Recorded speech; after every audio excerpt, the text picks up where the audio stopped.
Welcome to No Fugazi Podcast. I'm your host, Cooley. Tonight is debate night, but also we doing some reactions too. Let's go.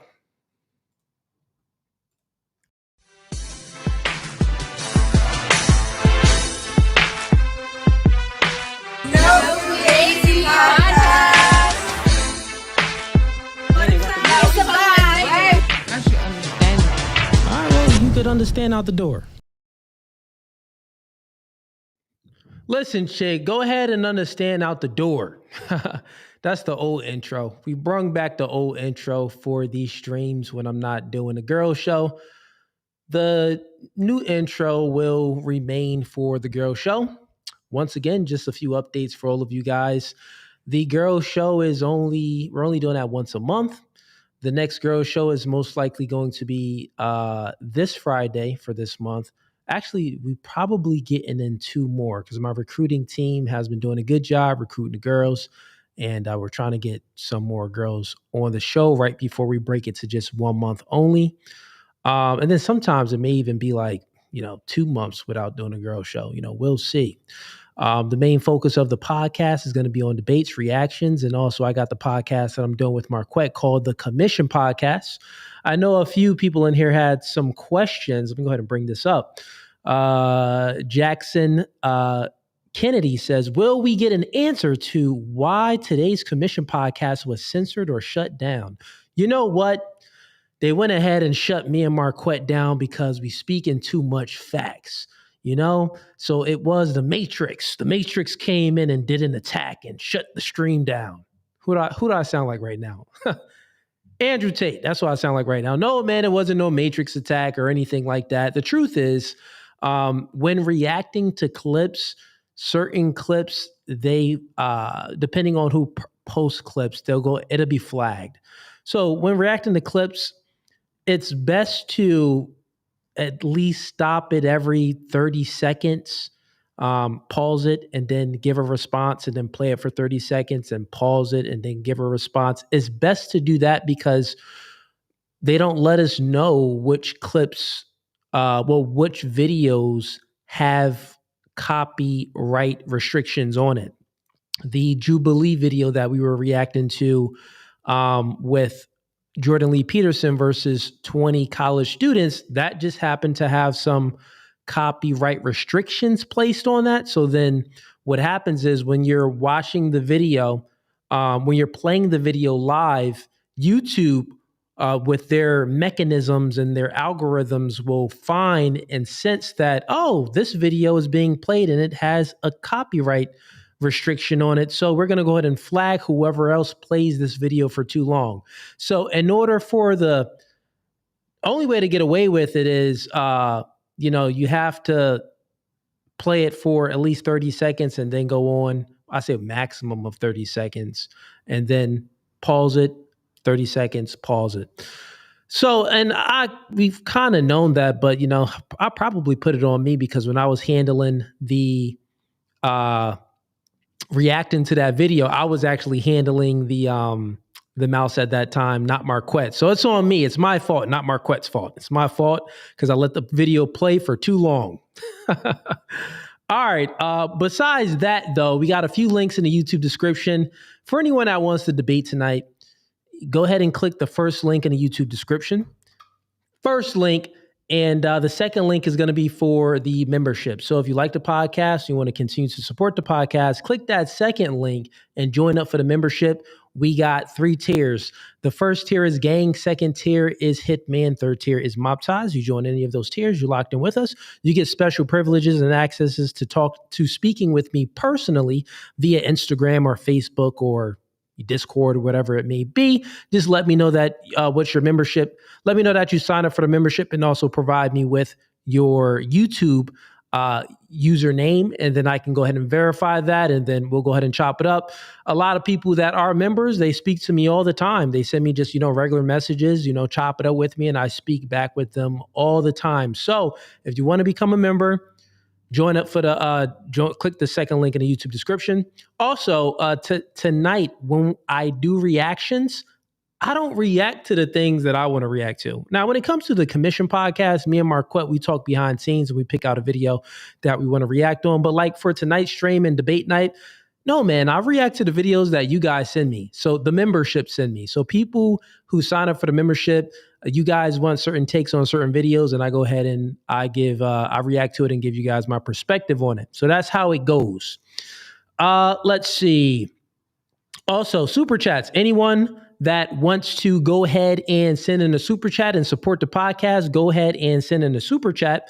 Once again, YouTube takes 30% of the super chat, and that's pretty hefty, right? And then also, if you're sending a super chat on an iPhone, they take like another like 60%. So say if you send in $1 off of an iPhone, bro, I'm getting like 10 cents. Say if you send in $10, man, I'm getting like maybe $1.50, $2. That's how it be. So I got this pulled up for you guys. If you see that display across the screen down below, that's going to be my Cash App.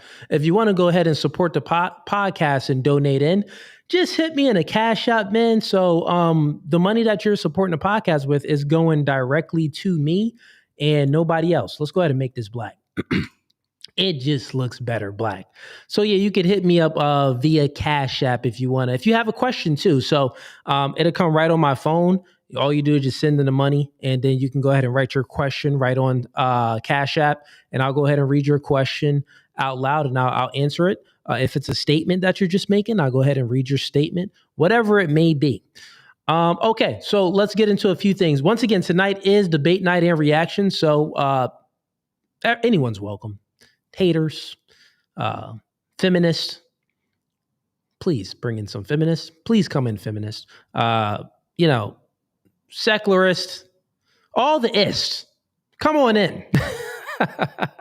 Tonight is debate night, open forum debate night.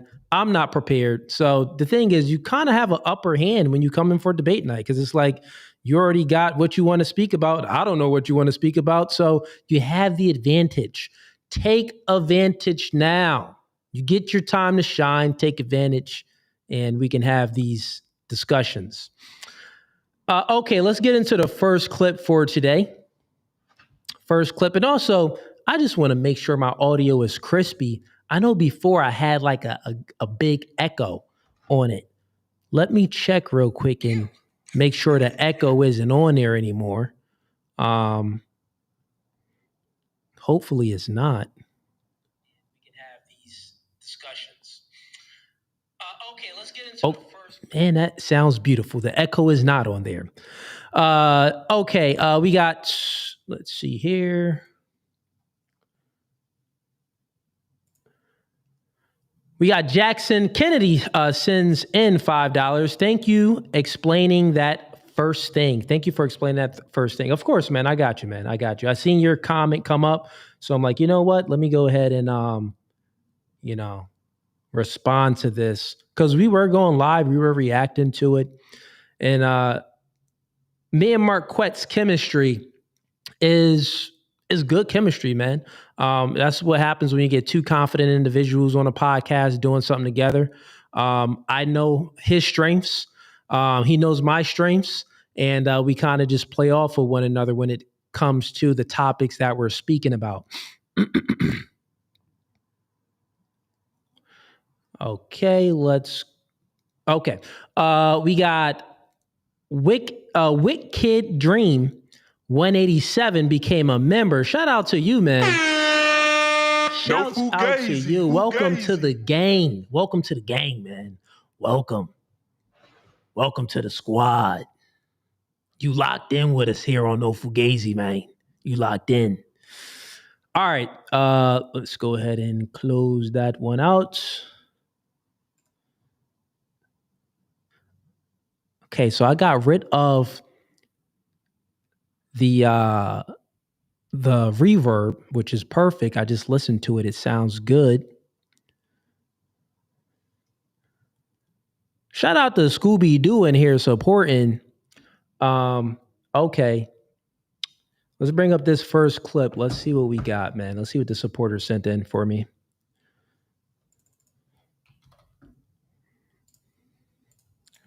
And once again, when you're sending in clips, try to make sure the clip doesn't have any music in it,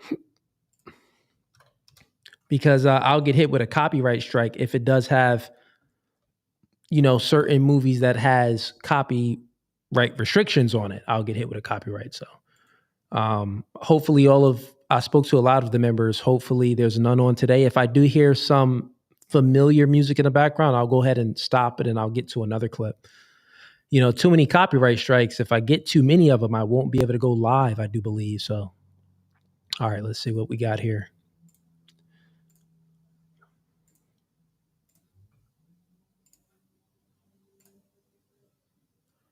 Oh, this big chick. Who sent me this big back? Oh, listen, your life has to be miserable when bro, she's shaped like a upside down J. Why is Shorty shaped like that? Shorty, a sumo wrestler up top, and then her legs is as skinny as mine. This body is disgusting. This body is sinful. It gotta be sinful. Like, God is like, listen, I made you a woman. Life is easy. Just appeal to everything the man does. The only thing you gotta do is be beautiful. Because guess what? You're a woman. So you're beautiful to somebody. You'll be able to procreate. It's always gonna be some simp for you. But with a body like this, you gotta commit. This gotta be one of the biggest sins. Now, we can say, well, coolly, if a man body is like this, is it a sin? Yeah. Yeah, I think that's terrible too. But for a woman, is much worse, because in this physical world, the woman's main agency in a man's eyes is beauty. Forget man's eyes, even a woman's eyes too. When you ask most women, the thing is, when it comes to how we socialize amongst one another, when women get together and they talk amongst one another, they don't ask what you do for a living. They ask things like, oh, girl, I like your nails. They compliment one another on their physical appearance, right? That's what they do. They compliment one another on a physical appearance, or they give some type of rebuttal or some type of response about the woman's physical appearance. Oh, I like this about you. I like that. I like your nails. I like your hair. Da da da da. When we socialize, we don't speak about our appearance. It ain't like you meet a guy like, yo, bro, man, I like that shirt, man. No, you're like, yo, what do you do for a living? So when we socialize about, one, even if we ask what we do for a living, maybe we speaking about some sports or something like that, right? So we tend to speak about things and where's your purpose? Like, what do you do for a living? So that's how men socialize. Women socialize, it goes right to appearance. Like, oh, I like this about you. Oh, you're wearing this bracelet. Oh, you have this on. So their purpose, how they view their life, is all surrounded by their beauty and around their beauty. This is why the makeup industry will never go out of business. During COVID pandemic, the makeup industry did not go out of business. It was still thriving. They lost no money. The makeup industry lost $0 during COVID pandemic, and the entire world was shut down because these chicks were still ordering what they had to order, so they can have their beauty products. All right, I guess, man, do I even have to react to this video? It doesn't even matter what this fat chick says. All right, let me stop fat shaming Cooley and just play the video. Your biggest turnoff in guys? Probably. Oh, the video already. What's your biggest turnoff in guys?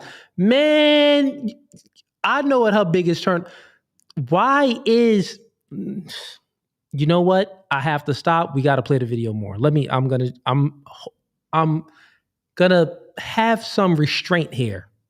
When they don't work out, go to the really? And stuff, yeah. White men. This big back chick just said one of her biggest complaints is when a man don't work out. Stupid heifer. What do you mean? That's one of your biggest complaints. That is you, chick. What? You are projecting how other men view you. That's the man's biggest complaint about you. Why haven't you hit the gym, you big back well? Oh man, this is filthy. And then she got her friend with her that's just as big. So what do you guys prefer in a guy? Really rich, really black. Really rich and really black. First, let's stick on the rich part, okay? So she says really rich. Chick. It's crazy, man.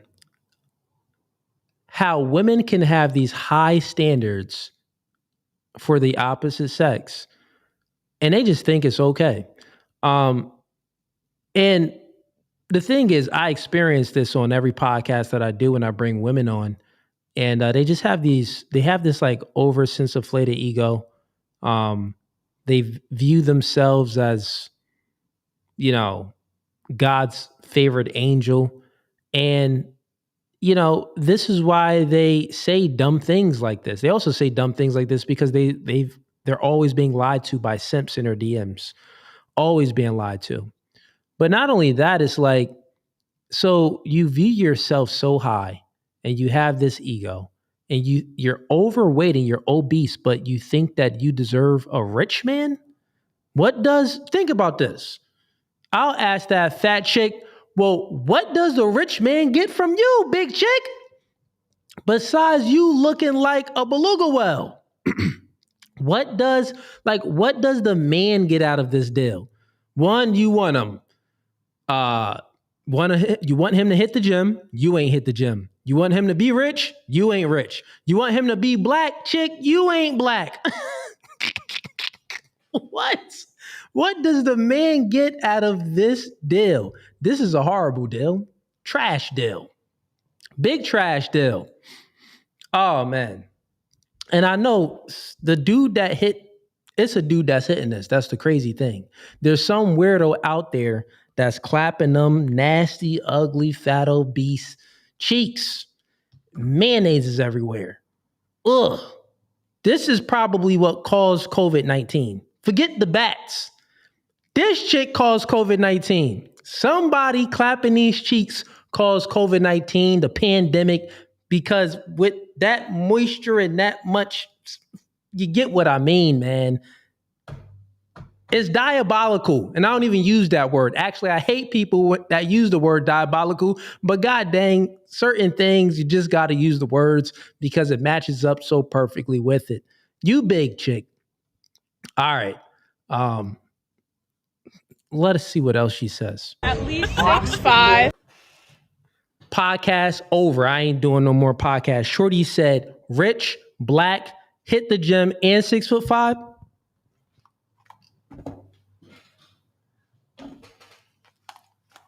Listen, man, I'm about to pack it up. Why am I even doing dating and relationship topics where it ain't making no changes? It don't matter how many chicks I bring on, how much I point out their stupidity and their they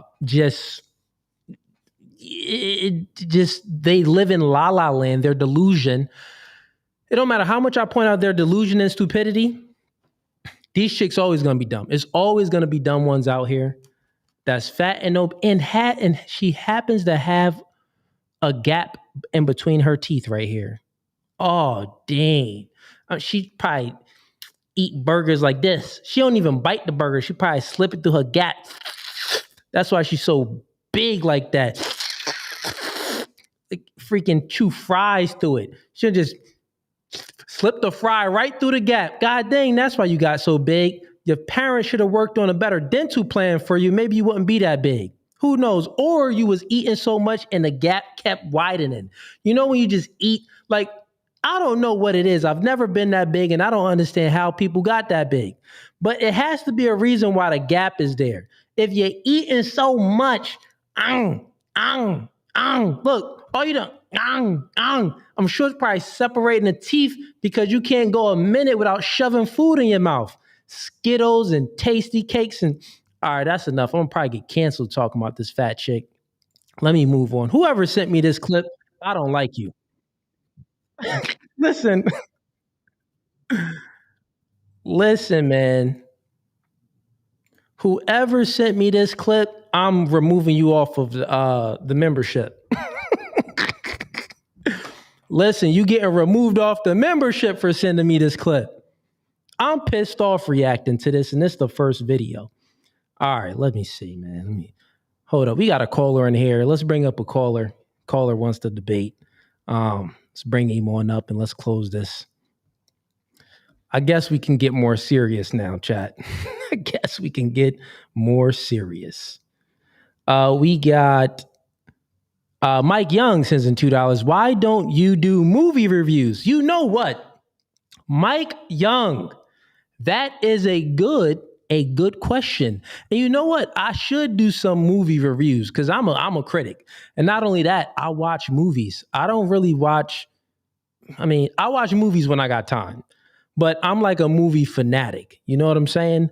And I should do some movie reviews. I'll give y'all one review, right? Matter of fact, yeah, let me give you my opinion on something that's going on right now not in the Marvel universe. Well, we can get to that, but in the DC universe. This new Batman movie is trash. They feminized Batman. They put him in some old beta Batman baby blue and red suit. It looks stupid. Don't even look like Clark Kent. You got to bring back Henry Cavill. I guess that's his name. Henry something. Bring him back, man. He was like the best Batman, a Man of Steel. All right, let me bring up this caller so we can do debates. But you know what? I should do some movie reviews. I think that'll get some good traction too. I really should. All right, welcome to No Fugazi Podcast. State your name, where you from? Hey, my name is Fred, and I'm from Canada. From Canada. You currently live in Canada? Yeah. Okay, Fred. And what you here to debate about? Well, before I explain or give my statement, I would like to ask you some questions because I haven't watched enough of your content to understand exactly your position. Is that okay? Yeah, I guess so. When I do debates, since you are more prepared than I am, I like to at least know exactly what we're debating about. But I guess questions is fine so you can understand my worldview. Sure, go ahead. Fair enough. So first, I would like to ask you, have you read the Bible? Yeah, I read the Bible like 1.5 times. More like Okay. once. Once I didn't get fully through the whole thing the second time, not even half of it. But yeah. Okay. And well, it's just because my position goes against, I would say, the majority of the Christian understanding of the Bible, and I suspect you are evangelical, correct? Nah, I'm just a nigga with a podcast, man. And I come at things from a logical perspective.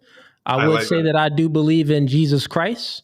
That's my belief though. Like if I had to believe in something, it wouldn't be Muhammad, it wouldn't be Buddha, it wouldn't be nothing like atheists, it wouldn't be nothing.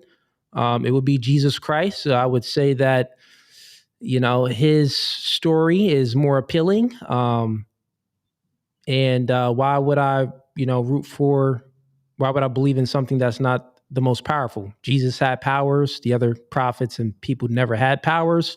So I think that's a better story for me. So yeah, it's like Superman or Batman. I'm always going to go with a Superman.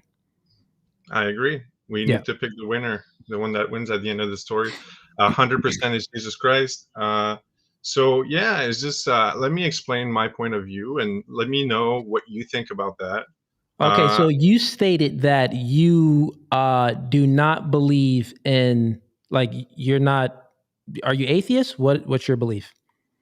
Okay, I'm a Christian, and Okay. I believe in 100% of the Bible. It's just that I do interpret it differently than I would say I'm Christians. 95% of Christians. Okay. So Cool. the big difference here is that I disagree that the law of the Old Testament is nullified in the New Testament, or that Christians do not need to follow it. Okay, so Christians do not need to follow the Old Testament? Yes. I don't know if that's your topic, like a topic that you are comfortable with or that you are knowledgeable on? Let me know. I mean, I know some scriptures and stuff like that, but okay. So you believe that Christians do not need to follow the Old Testament. So the teachings that's in the Old Testament do not need to be adhered to. No, it's the opposite. I believe that Christians today shouldn't have forsaken the observance of the law, not as a means of salvation, but as a means of a way of life. Okay. Okay. So it's the opposite. So you believe that Christians should also follow the Old Testament and the New Testament. Correct. Yes. Okay. Okay. No, that makes sense. That's coherent with my beliefs, I would say too. Impressive. Well, I mean, there's not much of a debate here if that's the case. Do you observe? Let's say, I'll just start with the fourth commandment. Let's say, do you think that the Sabbath is still to be observed today? When it comes, so I'll give you a little bit more of my religious background and stuff like that. And when it comes to the Sabbath, yeah, I think that that should still be upheld today. I don't see why not. That's amazing. I didn't know that. Well, I'm probably going to be the most boring debate of your night. I'll watch the whole thing. I'll keep watching your stream. I really Okay. like what you do and your work. And you know what? There's not much to talk about if you're already leaning towards that direction. I do agree with Christians. I love Christians, and I just think that they should pay a little bit more attention to the instructions in the Old Testament more than they do. Okay, I see what you're saying. Yeah, I mean, so here's how I look at things. Religion is there's a lot of these practices in religion and, these traditions in religion.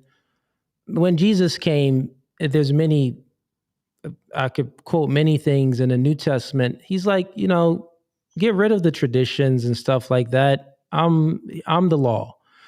It does. He never said so. I don't remember. I can't quote it verbatim, but one of the passages where Jesus came and he said, even if you look at the woman with lustful eyes, you are committing adultery. Like, cut out your eye if you're going to do that. So he's not saying committing adultery was bad, right? That was bad in the Old Testament. Do not commit adultery. But how men would view this and their practices back then was like, okay, I can't cheat, but maybe I can masturbate to some chick that I have in my mind. I can't cheat, but maybe I can still flirt with a woman and have some sexual desires for her. But we know that, actions is important, but we know that our intent is important as well. And we know that the mind itself is very important. So before we can do the action of not cheating, not committing adultery, but what's your intent behind it? Are you doing it just because you want to obey the commandments, or because God said so, or are you doing it because that's not in your heart? That's not you. You know what I'm saying? So I think when Jesus came, the law was still there, but it was like he took it a step further. You know what I mean? So I think that the Old Testament is still valid, but I think that, Jesus came to psychoanalyze us a little bit and was like, you need to get even closer to me. So I yeah, would that's my thoughts on agree. it. Like, I would say 100%. I would just like to add something about that. Is Sure. that you're right that he came to do away with traditions also. And if you look at the first century, you had Sadducees, Pharisees, Essenes, Zealots. Those are all denominations of Judaism in the first century. And they all believed different things. And you can see in the gospel or in the Paul's letters, or in the book of Acts, to be fair, where Paul is taking advantage of the beliefs of the Sadducees because they did not believe in the resurrection of the dead. And he says, it takes advantage of that. And anyways, that being said, when Jesus, or his Hebrew name Yeshua, when he was the biggest thing that he had against the Pharisees is that they were upholding man's traditions above God's law. A good example of that is when when they came to challenge him, saying, "Why do your disciples eat with unclean hands? They don't wash their hands." And then he says, Isaiah did well to prophesy against you hypocrites. You elevate the commandments of man. By doing that, you negate the law of God. So a lot of his ministry, Yeshua, he did not correct the Pharisees because they were elevating the law of God. That's not what they were not interpreting it well, and they were also elevating commandments of man. And I feel like religion, like modern religion, has done that a lot. If you look at Catholicism, even like many denomination of Christians, they do teach other things. But I preach. I think that we should start by observing all 10 commandments, which includes the Sabbath. And Yeah, well, also, and the Sabbath is logically consistent with Genesis. Like God created the world in 6 days and rested on the seventh. You know what I'm saying? So it's like, that's logically consistent with the Old Testament. So how I look at it is I kind of try to use logic when I'm reading scriptures to interpretate things to, make sure I'm on the right track. And even when you think about it, I think that's one of the commandments, because as men, we could be on our purpose so much and motivated. And, men, we created most of the things in this modern world. And even before the modern world, we have this natural propensity to get out there and create, because we have this natural proclivity to compete with one another. As you see, when little boys are growing up, everything that little boys play, it's a competition. There's a clear winner and a loser, no matter what they play. They never really play anything where it's like, everything is just equal, or they just play to play. No, it's like, no, I want to be better than you. No, I want to be better than you. That's the nature of man. Women, they're different. They'll play things like hopscotch and house, and there's no clear winner or loser. They just play to play because they like the social aspect of it. So since God over man, man over woman, woman over children, and men create everything, we can have this. It's in us to work 7 days a week. Why wouldn't we work 7 days a week? We want to meet these goals. We want to go out there and get it, right? And sometimes we can be working so much where we would lose our path from why we're doing it, which is our children, our family, our community. And we could just be on this path of wanting to create, to be the best out there, to be a king. You know what I'm saying? So I think that's a way. The Sabbath is a way, like, listen, even God in Genesis, even I rested. You rest too. Don't get overwhelmed with working and stuff like that. Everyone needs a rest day. You're a human being. You're not a robot. Go ahead and take that rest day. So, that's just my logical thoughts on that. But listen, man, good discussion. This wasn't a debate, but I appreciate the good questions and the good spirited conversation. Absolutely. Thanks for having me on, man. And I wish you the best of your night. And I'll just pray that all your followers be blessed right now in the name of Jesus. Appreciate that, man. Have a blessed one. Take care. All right, chat. I guess we are getting back to reacting to more clips, but tonight is debate night. So anyone that's tuning in right now, I think we got what we got on YouTube right now. YouTube, we have about 200 people watching live on YouTube. So everybody on YouTube, I know we got to have some haters in here, some people with some different opinions. Click the link. It's the first link in the YouTube description. Come on up and debate me about anything. Or it's the link that's pinned in the YouTube comments. We got Mike Young sends in $2. Do you think that love and first sight exist? Mike Young, this guy asking questions. Do you think love and first sight exist? Love at first sight. That's what you're saying? So my definition of love is different. So my beliefs, love don't exist at first sight. How the freak you know if you love this chick or if you love this guy at first sight? Love for me is duty. So the only way you truly know if someone loves you, not by what they say, but by what they do. Because on this in this physical world, actions speak louder than words.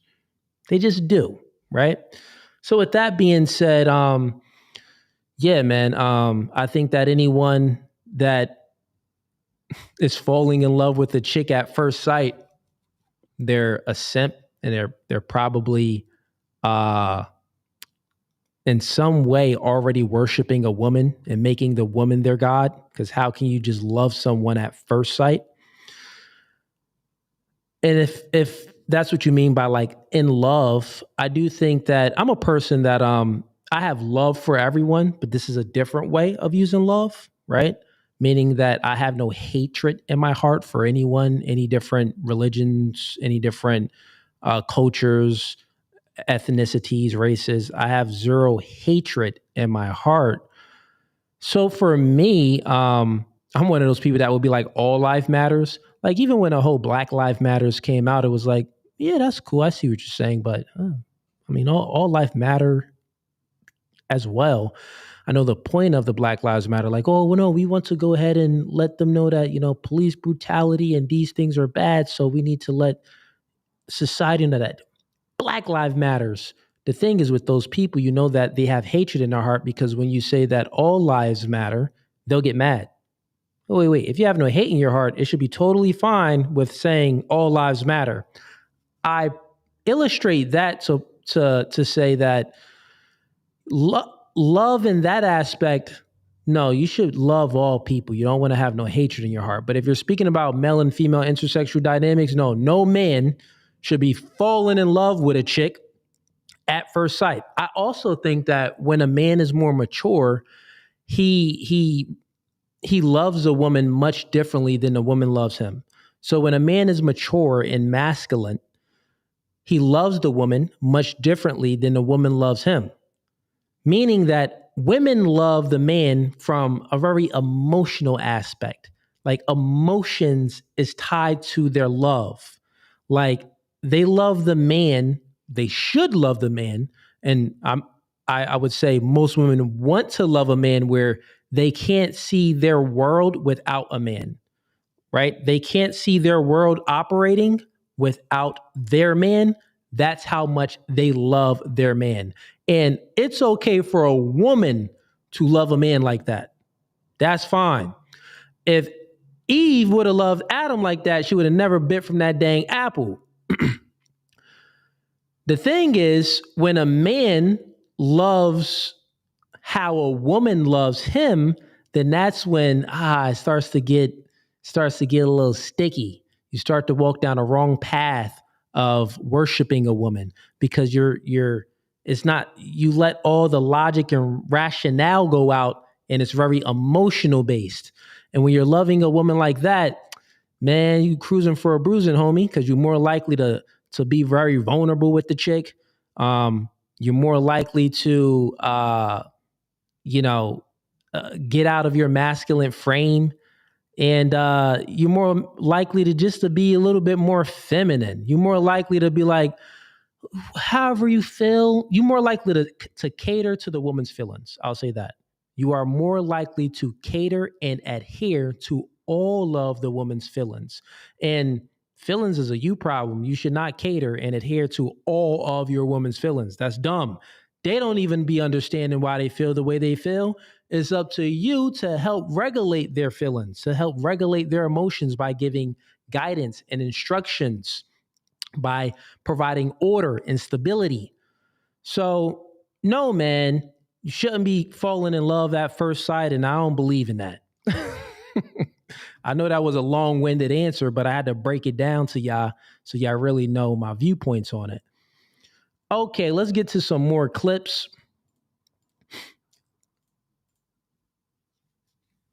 All right, let's see what we got here. Hopefully, this is some good clips from a supporter, man. I ain't trying to be reacting to no fat chicks no more. Okay. We got, here we go.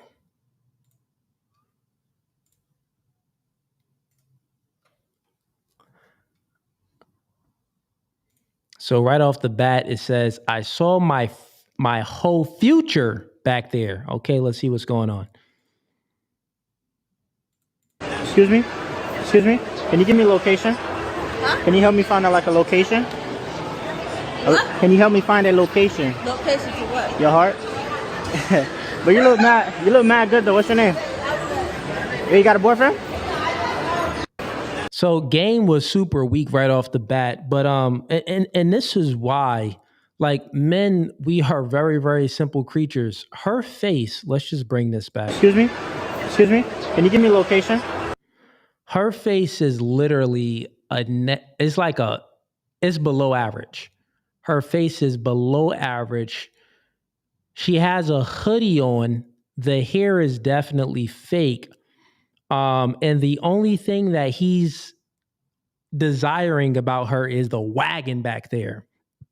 And, this is, I mean, a real niggas is victim of it too over here. But listen, this is why the nature of the man is so simple that women can be below average and they still get a lot of male attention because she's trash, big trash, face wise.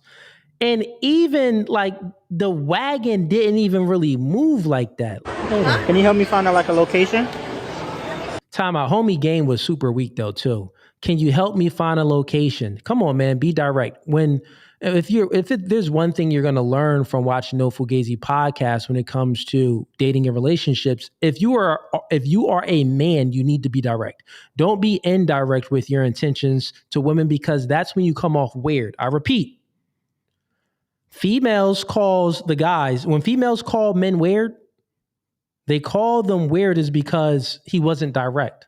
Like, well, like, if you like the chick, you want to take her out, don't be like, oh, well, I have this business over here going on and I'm doing, could you, I have this thing going on. Would you want to come around here? You go to the book club. I go to book club too. Can I, walk you to book club or, little stuff like that. Like, be direct with your intentions. If you see a shorty and she's your type, listen, I think you so-and-so. What's up, mama? I want to get to know you. Right off the bat, let her know what it is so you don't fall into no friend zone. Listen, you either with this type of game, you either weird, females look at you weird because you're indirect. Hey, can you help me with your location? Hey, can you help me with the location? Bro, what location? Why are you asking a chick for a location? Women don't have a good sense of direction, so it's stupid anyway.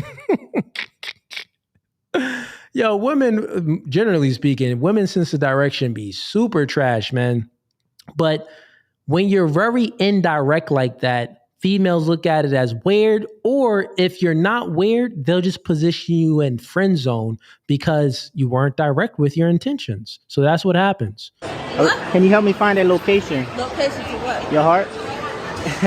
And a location to what? Your heart? That was super trash. Look, that's how you know she done walked right away. Now, the thing is, if he was fly and if he was her type, it really don't matter what you say. You just can't say anything too corny.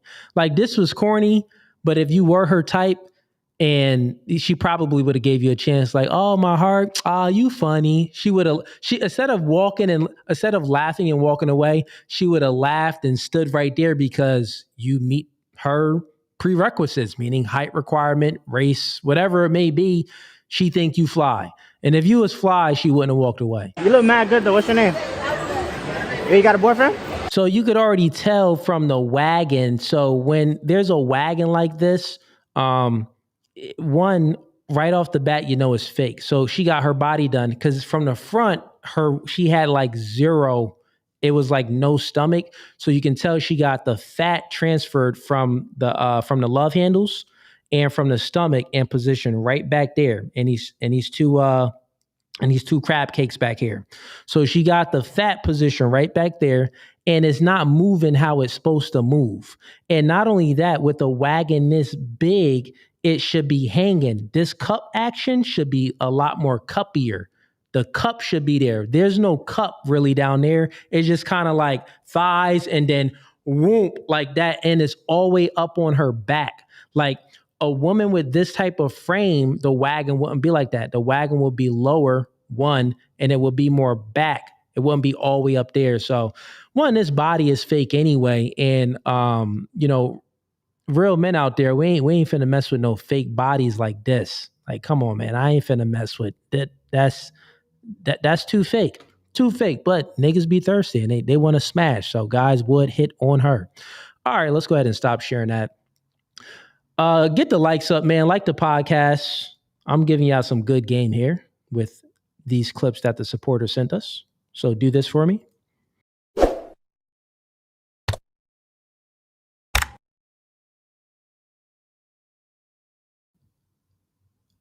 All right.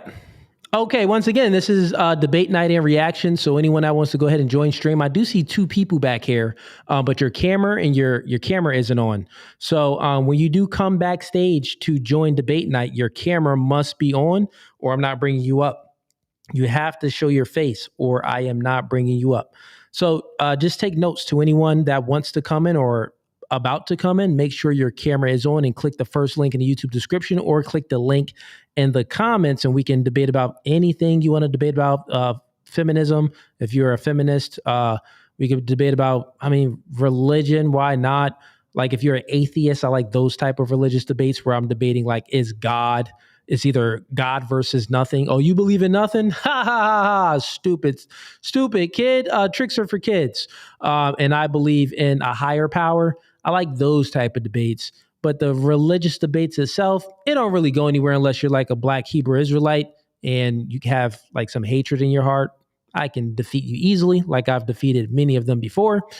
What else? If you suffer from the woke mind virus and you believe in like all of this LGBTQ stuff and, if transgenderism and stuff like that, even political debates. If you want to have some political debates, man, come on in here. Want to talk about Trump and, what he's doing thus far, anything like that. I'm open to all of those discussions. Or if you just want to have some male and female intersexual dynamics conversations on, gender roles and men leading relationships and women following, her man that she chooses and stuff like that, click the link and we can debate about all of that tonight. Or if you're just a hater and you want to tell Cooley how, listen, Cooley, you're a liar. I don't believe in you, man. And I think you should be canceled. You're welcome too. You are welcome to join debate night too, so I can obliterate you. All right, let's get into the next clip.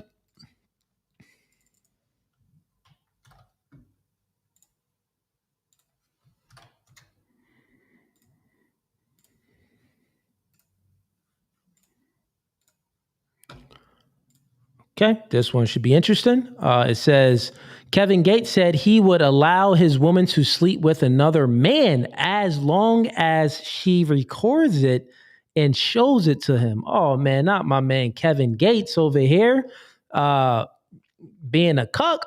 Oh, I hope this isn't true. I hope this is not true. When these rappers and stuff go on podcasts, I don't really tune into it too much. So yeah, I really don't know his perspective on a lot of things. But anyways, let's go ahead and get into the clip. Interview, you said, what'd you say? You say, if your girl was sleeping with somebody else, you were like, yo, or as long as you watch the video or some shit like that. I can't remember what it was. You was like, yo. On the song Shoot My Shot, like me punching dick in a woman with another man? Yeah. Yeah, I would love to do that. Then somebody says, oh man, Kevin Gates just said that he would like to run a train on a chick. That's what he would like to do, but not on just a chick, on his woman. So he would like his woman to get plowed by himself and another man. Now, this is what you call here, chat, a true sexual deviant. This is when you've went down a path of immorality so far where you don't know up from down and left from right. So, and it normally happens with some type of trauma in your childhood life. Some type of trauma happened. Either someone did something to you that was traumatic, or you made poor choices and you did traumatic sexual things to yourself, like watching too much pornography, masturbating too much, and you've went down a path where it's harder for you to feel satisfied and get pleasure out of something that is regular. Sex is just natural. Most men, we get aroused easily by a beautiful woman. And there's a lot of men, they get aroused by women that's not even beautiful. Most men, we have orgasms with just doing one regular position. It's fine. It's like, oh, this position and that position, still the same orgasm. But when you get down this path, when you go down the path of being a sexual deviant because you've experienced too much, you wanted to experience too much sexual stuff with doing things with toys and doing things with women and allowing the woman to do things to you that's abnormal. That's called sodomy. Like, for an example, head is sodomy. Guys probably didn't know that. But anything out of the traditional anything out of the traditional norms of sex is sodomy. So if you're giving head, if you're doing anal, if you're doing things like that, that's sodomy. And you really don't want to go down paths like that because it can desensitize you to something that's supposed to be normal and sacred to you. Because then you'll get to the point where you're like a Kevin Gates, or you're like P. Diddy, or Adam 22, where you get pleasure out of seeing other people pleasure the one you love. Like, if you truly think about it, let's just peel the layer back to this. You watch pornography, which is weird because you are mentally being aroused by watching two people have intercourse. So you're not engaged with it. Two people are engaged with it. And one, it's not even in real life. It's on a screen. You don't know these people at all, but you're getting aroused by this. And the natural thing, it is natural because men do get aroused by, they get aroused with their eyes. So it is natural. But even though something is natural, it doesn't mean that it's right. I repeat, even though something is natural, there's many things that is natural in human nature. Like, let's say nature, even though it's the human's nature to be aroused by that, that doesn't mean that you should dove in and be a hedonist and just seeking pleasure because you're all about your nature, to satisfy your nature.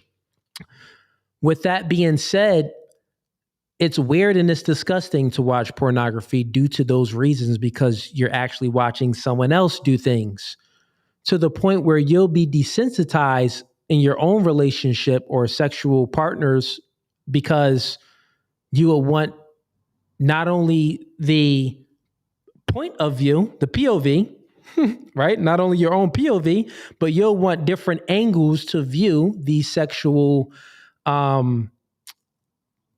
activities in.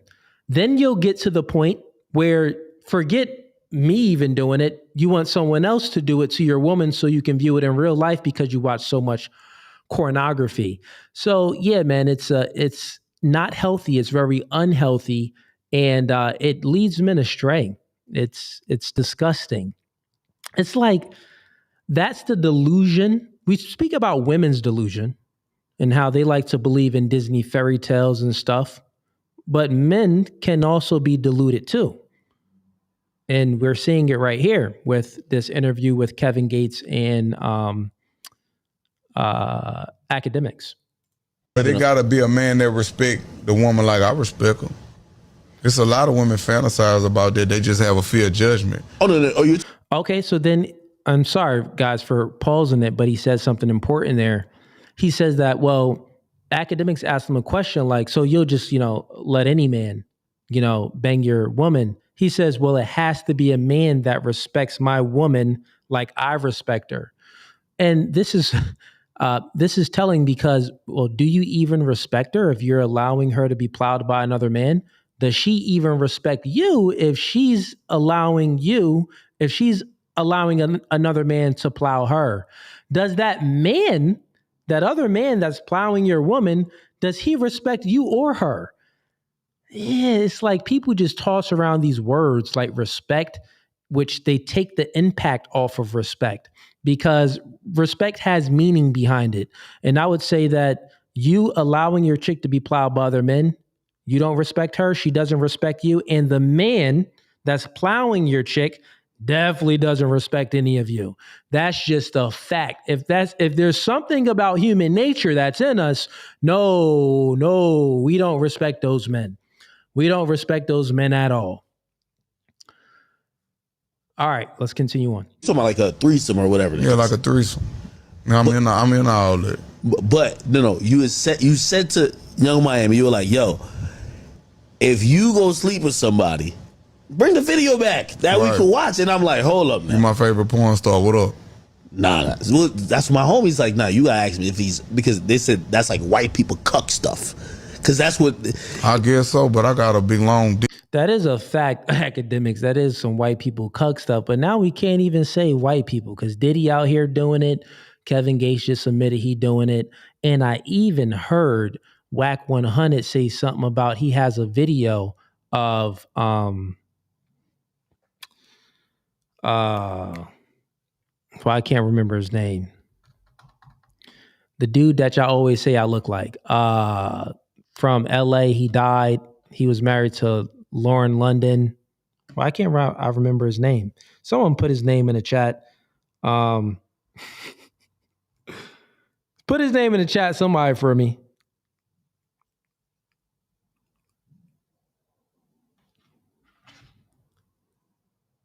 The Conscious Corner.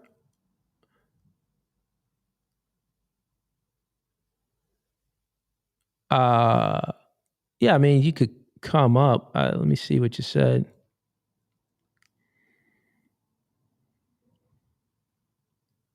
Nipsey, there we go. Thank you, Ebony. Thank you, Ebony and Pedro. Nipsey Hussle, yeah. So Whack 100, it was a video.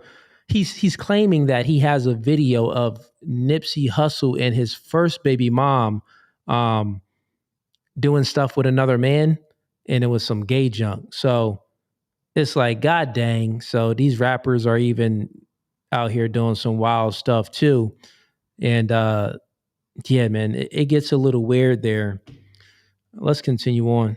Dick, so I ain't tripping on that. Like, so you wouldn't be mad if another man penetrated a woman you were interested in or dealing with? No, because that's just dick. Me and her have a psychokinetic relationship. Yeah, he doesn't understand the woman's biology or psychology.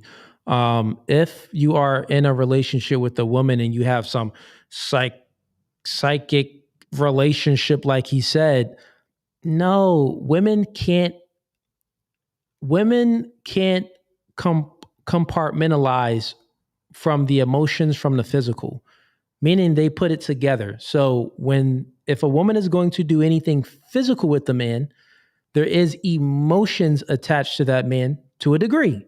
I repeat, if a woman is going to do anything physical with the man, there are emotions attached to that man to a degree. Now, depending on how broken the woman is, the degree changes. If the woman isn't broken, she got a low body count, yeah, it's going to be a lot of emotions that she's attaching to the man that she's having sex with. If the woman got 60 body count or something crazy, then yeah, I mean, the emotions is going to be less than a girl with the 5 body count, but it's still more emotions than a man. So the way that Kevin Gates is viewing it, he's viewing that men and women are equal. In his view, he knows that he can have sex with a woman and not have any emotions connected with her. So he's putting his view on how he acts towards women and how he views women onto the woman. And he's thinking that, well, if I can do this, if I can just have emotionless sex with a woman, then I know a woman can too. Generally speaking, that is not true. Now, you got a few super slurs out here, like the woman that had sex with 100 men in one day. You got those few anomalies out there, those few exceptions to the rule that they can do it. But once again, those women are broken. You get what I'm saying? They're broken. They had sex with so many men that they became desensitized to having sex with men.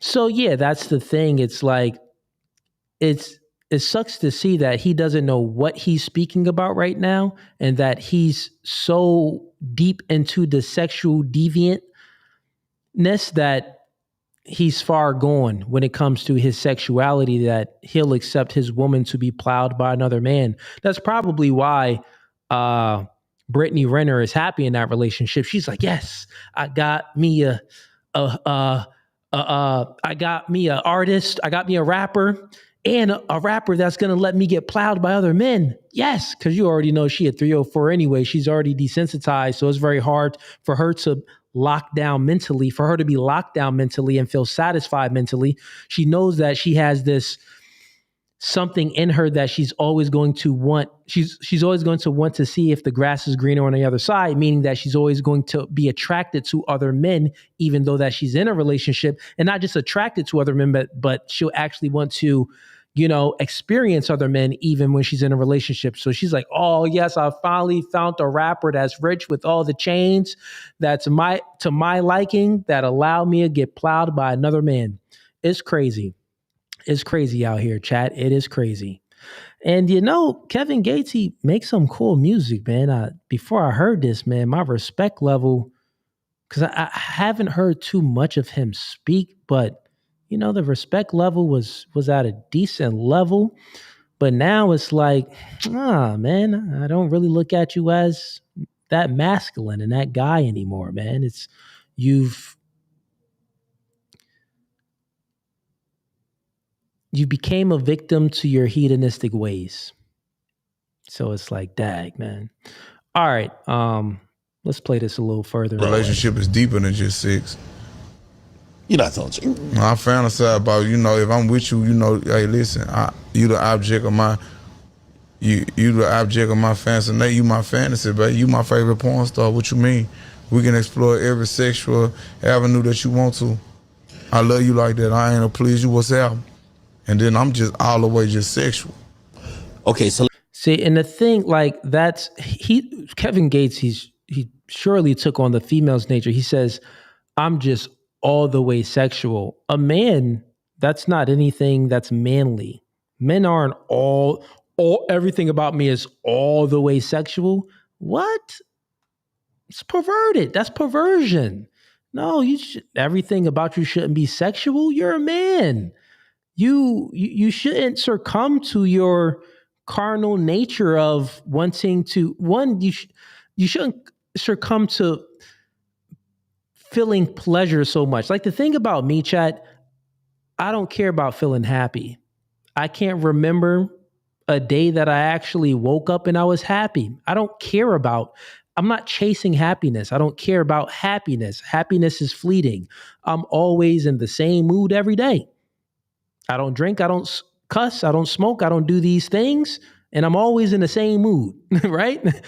It doesn't mean that, you don't have days where it's like, I wish I had a better day. Or it doesn't mean you don't have days where it's like, I spent some time with the family, I enjoyed this day. That's not what I'm saying. I'm saying that I am not an individual that's out here chasing happiness, meaning that if I'm not happy, I'm trying to find some avenue so I can feel happy. That's what children do and females do. They want to feel happy all the time. And it's silly when children just, they want to do anything that makes them feel happy. As a parent and you're viewing your child like that, you'll see them do dumb thing after a dumb thing after another dumb thing, all because they want to feel happy. You'll see your child being this emotional state after that emotional state after that emotional state, all because they're chasing this happiness. And as a parent, you have to have the ability to help your kid manage their emotions and understand that the world isn't about just how you feel. That's a Disney fairy tale. You got schoolwork to do. You got to eat this. You got to sleep at this time. You got to get up. You got sports to attend to. You have a purpose. This family, we have a last name, and it means something, right? You have to represent this household properly and accordingly to what the father's standard is. So with that being said, nah, it ain't just about your happiness because I'm working. Parents is out there working all the time to support the family. Are they always happy working? No. So you have to instill certain things into your child. And I know some of you people in the comments are gonna be like, cool, you're trying to take away the child's dream and the child. No, that's what you do. You lie to your kids and you tell them to believe in Santa Claus, the Tooth Fairy, and all of these other make-believe things. So then when they get into the real world and they're being bullied, they don't know how to handle it. I've never been bullied. Never at all. At all. Now, I'm sure there's some people back in middle school and elementary and even high school that they probably thought someone coolly bullied me. No, bullying is subjective. It's based off of the kid's sensitivity level. You get what I'm saying? So if the kid is very sensitive, the kid gonna feel like they've been bullied even if the teacher told them, no, you can't have that. Oh, my feelings, bullied. You get what I'm saying? So you shouldn't lie to your kids. You have to instill certain things into your kids. And one of the things that you should instill in your kids is the truth. Because there's many lies out here. There's many truths that we don't even know about. So at least we can do the minimum that we can do as parents, the things that we know to be true. Let your kids know that this is true. This isn't a lie. And trust me, that would help regulate your kids' emotions 100%. Let me then ask you the question. Do I have insecurities with that? No, I don't. Well, I was going to say, us as men, a lot of times when we think about our partner, because we think about almost ownership. Like, well, it's only mine. We have dick measuring contests with other men, but I don't have that because I'm blessed already. Yeah, and the fact that he's speaking about he's blessed and all of this other type of stuff, this is how you know he's speaking very sexual. He's speaking about his own man package to another man, which is weird. It's like everything about your thoughts, what you are prioritizing in your thoughts, the priorities in your thoughts is sexual. This is why he said that everything about me is sexual, because everything you prioritizing in your mind is sexual. Influence creates thinking and thinking creates behavior. We already know that he was influenced by most likely some childhood trauma from someone else or something he did to himself by engaging in too much pornography and masturbating too much and watching too much weird stuff, which that corrupted his mind, which is why he's a sexual deviant now. But now his thinking is all about, since that what he was influenced by, his thinking is always about sex and always on sex. Then his behavior is going to be sexual as well, where, he's desensitized to a lot of, most human beings would think as to be normal things. It's like for him just having regular sex with his girl is like, oh, it's not enough. Please stick a broom up my butt. Like, come on now, man. He just said a few seconds ago that he'll allow his woman to do anything, to explore any sexual things with him. That means that you'll probably bend over, allow your chick to put on a strap on and do you up the butt. Why would you say no to it if you prioritize sex so much? Weird nigga. Come on, man. This is crazy. I'm not worried about, babe, his dick was bigger than mine. I don't care about all. See, this is why I know you do worry about that. You do worry about that because you're bringing it up. Real niggas don't care about none of that because we know that our main agency isn't sex. That's part of the woman's agency. That's part of what we expect from the woman. When a man views a woman, we want them for sex. When the woman views a man, one of the last things is sex. Not the last thing, but it isn't the priority. Priority to a woman is, well, does he meet my my prerequisites? Is he tall? Is he charming? Is he attractive? Does he have a job, a good job? Can he keep a job? Does he have the ability to be very charming and make the kids laugh, but also be very stoic and firm in a boardroom? but also be a gentleman around my family. They want the ultimate nigga, but also if something pops off, he's a gangster too. He'll pull out the strap, clap a nigga in 2 seconds. Women want the ultimate nigga, right? So that ain't a priority to a woman. To the whores, that's a priority. I repeat, to a real woman, a priority, how she views a man isn't sex. It's stability, it's protecting and providing, stuff like that. But if you a 304, then yeah, that's what you're prioritizing is sex. You looking for big dick energy out there. You know what I'm saying? So he's viewing himself just how a chick would view herself, like a sex object, which is crazy. Okay, so that's the end of that clip. Whoever sent me that clip, shout out to you. This was a good clip to react to. We got a little bit more deeper in some conversations. I gave y'all my perspective on a few things, and I hope some of y'all learned some stuff and stop beating your meat and no more watching corn, because it's only going to lead you astray. And it's also a time waster. Like, you can be doing so much stuff in that 5 minutes of you spanking off. Do something else. But not only that, it's the thought process, the act of spanking off 5 minutes. The process of you thinking about spanking off was probably all day. And then after you spanked, you're thinking most likely about spanking again, or your thoughts is off. The thing is, when it comes to my mantra, influence creates thinking, thinking creates behavior, you have to be mindful of what you're influenced by. Because what you are thinking currently, right now, what you're thinking is based off the conversation that I'm having with you now. Because the voice that you're hearing through your phone or through your TV or your laptop is my voice, and I'm influencing you, right? So these are the things that you're thinking about. You get what I'm saying? Now, you have the choice then to act on certain things, but my mantra when I say influence creates thinking, thinking creates behavior, you have to be very mindful of what you are letting influence you. Gotta be mindful of it, man. Gotta be mindful. You can't watch certain things. You can't hang around certain people. You gotta be mindful of your influences. Trust and believe. All right. Let's get to another clip.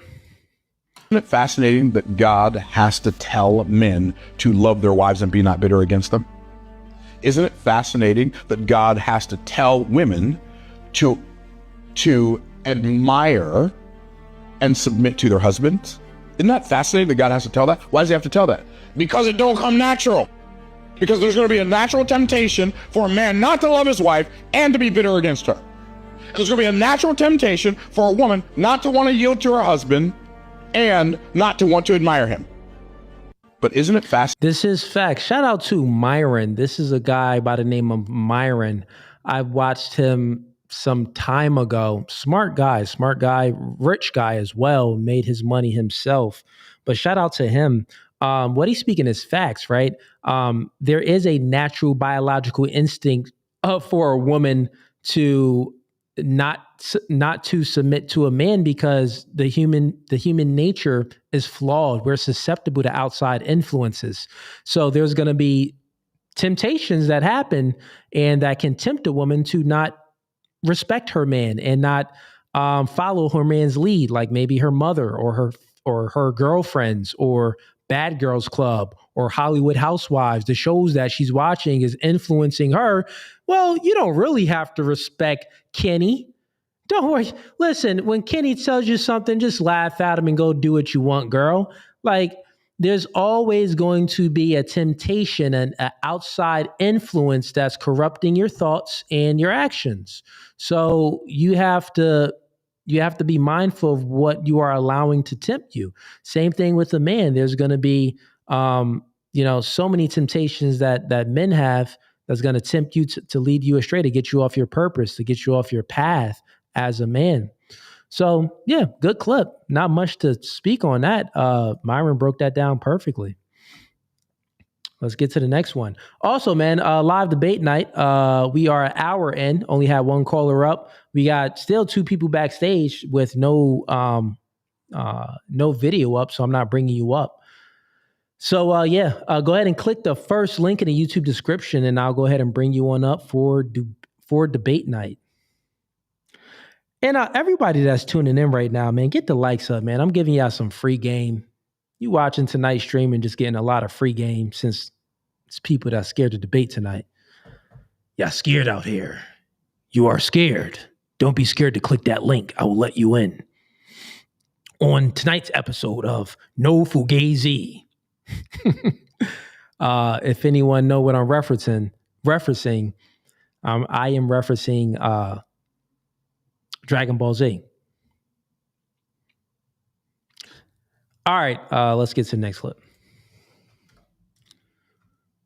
Okay, nope, same one. What's this one?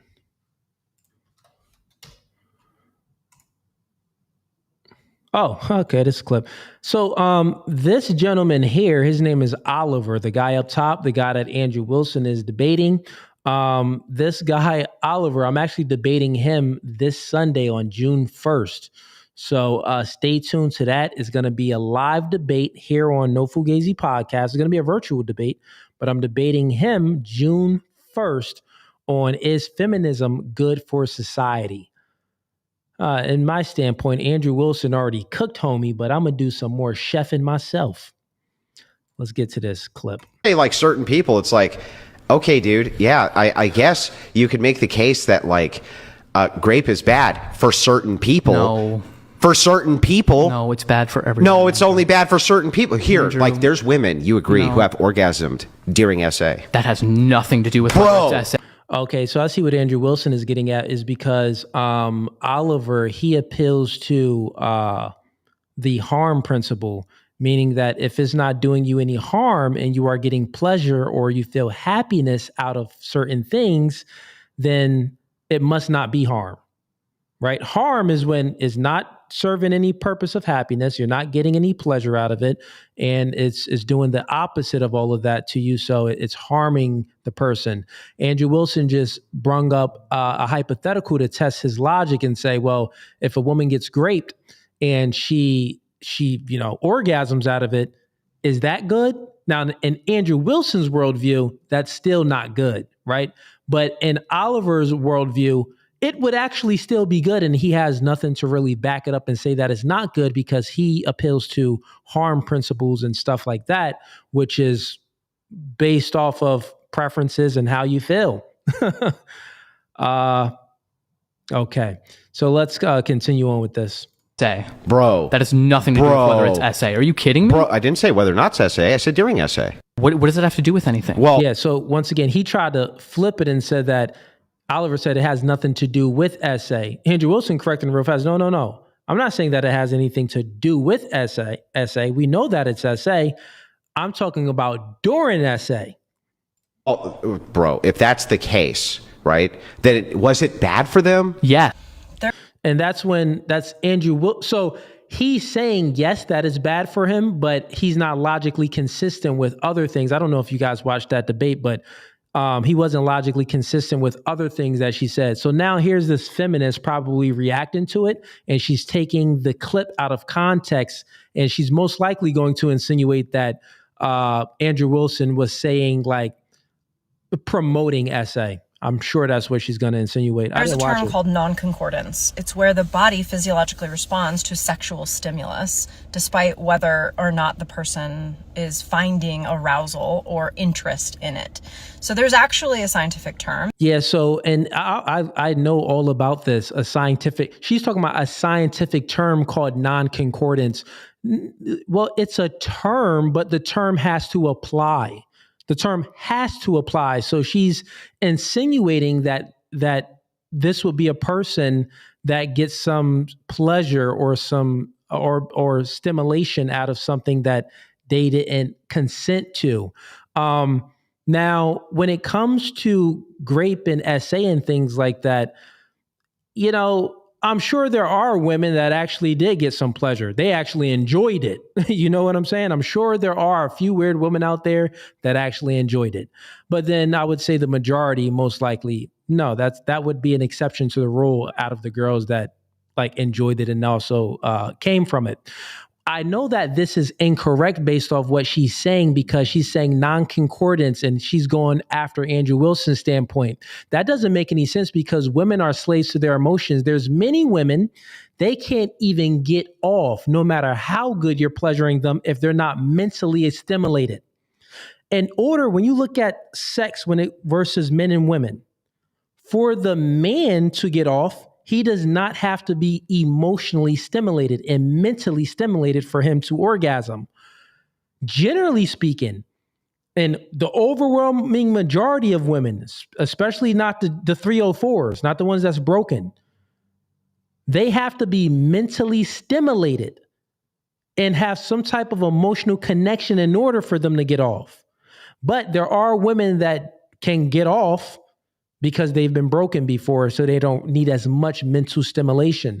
But the women in the chat, put a 1 in the chat if you know a nigga spitting facts.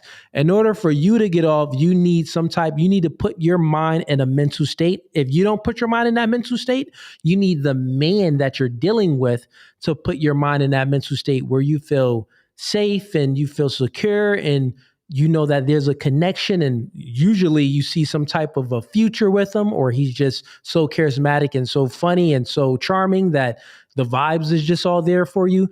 Like, women, you need something first in order for you to get off. And normally that first thing is the mental stimulation. So what she's attempting to say here, and I cut it off pretty quick so she could say some more stuff, but I think she's all wrong. It's spoken about inside of Come As You Are by Emily Nagasaki, where she talks about the reason that the body physiologically does this. So he's not right. There she goes. He's not right. What are you? You don't even know. You just seen one little clip and you didn't even watch the full thing. As a date rape essay survivor, I said no, and the person kept going. I did not want it. And I didn't fight because it felt illogical to me, whether or not it was. Time out. She just said, as a date rape survivor, she didn't fight. And the reason why she didn't fight is because it felt illogical. Bro, how does that feel illogical not to fight? Well, how does it feel illogical to fight, but it feels logical not to fight? Yeah, this chick is broken. This chick, listen, bro. This is why you can't listen to chicks. It's like, what are you speaking about? What? You just laid there and got graped and it felt illogical for you to fight? Who raised you? Where's your father? So you just gotta let someone take from you without putting up a fight. The crazy thing is, I'm sure she's very materialistic, and I'm sure if you tried to, maybe not, her hair looks crazy. She got on no makeup. She looked like some weird feminist type chick, but I know she has some type of material,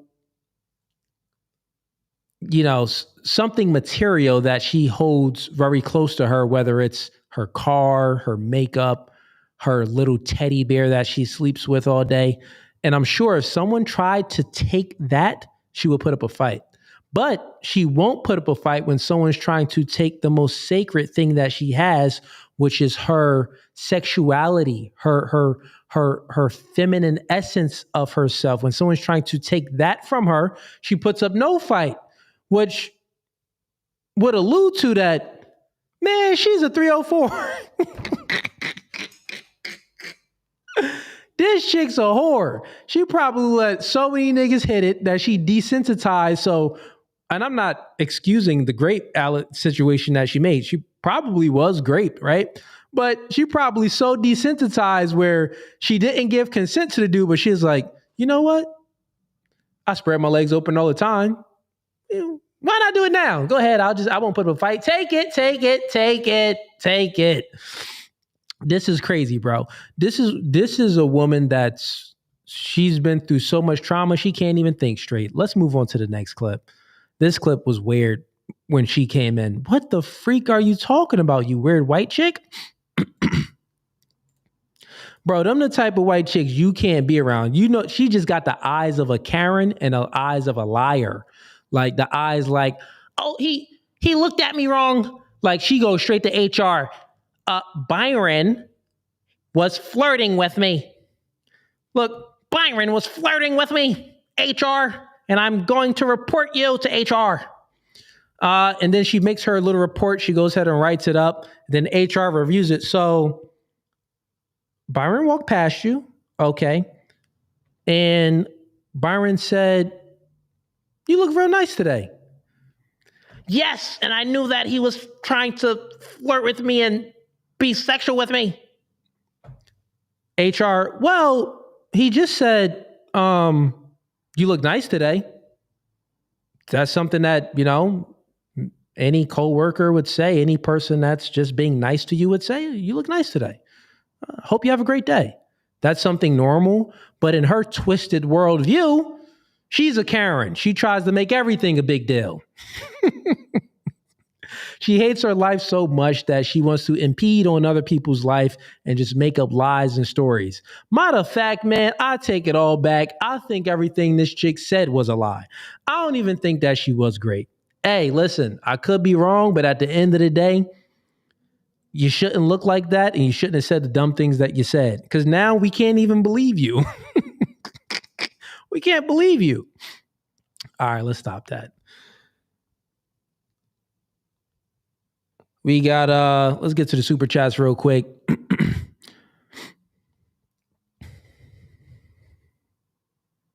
Like the podcast, man. We ain't going over. We got more stuff to react to. All right, we got Glenn Lawrence presents sends in $10. He says, do you think divorcing your wife because you are in a sexless marriage is biblical? Okay. So, I mean, biblical, if we're speaking about divorce, I don't think there's any, what valid reason is there to divorce and biblically?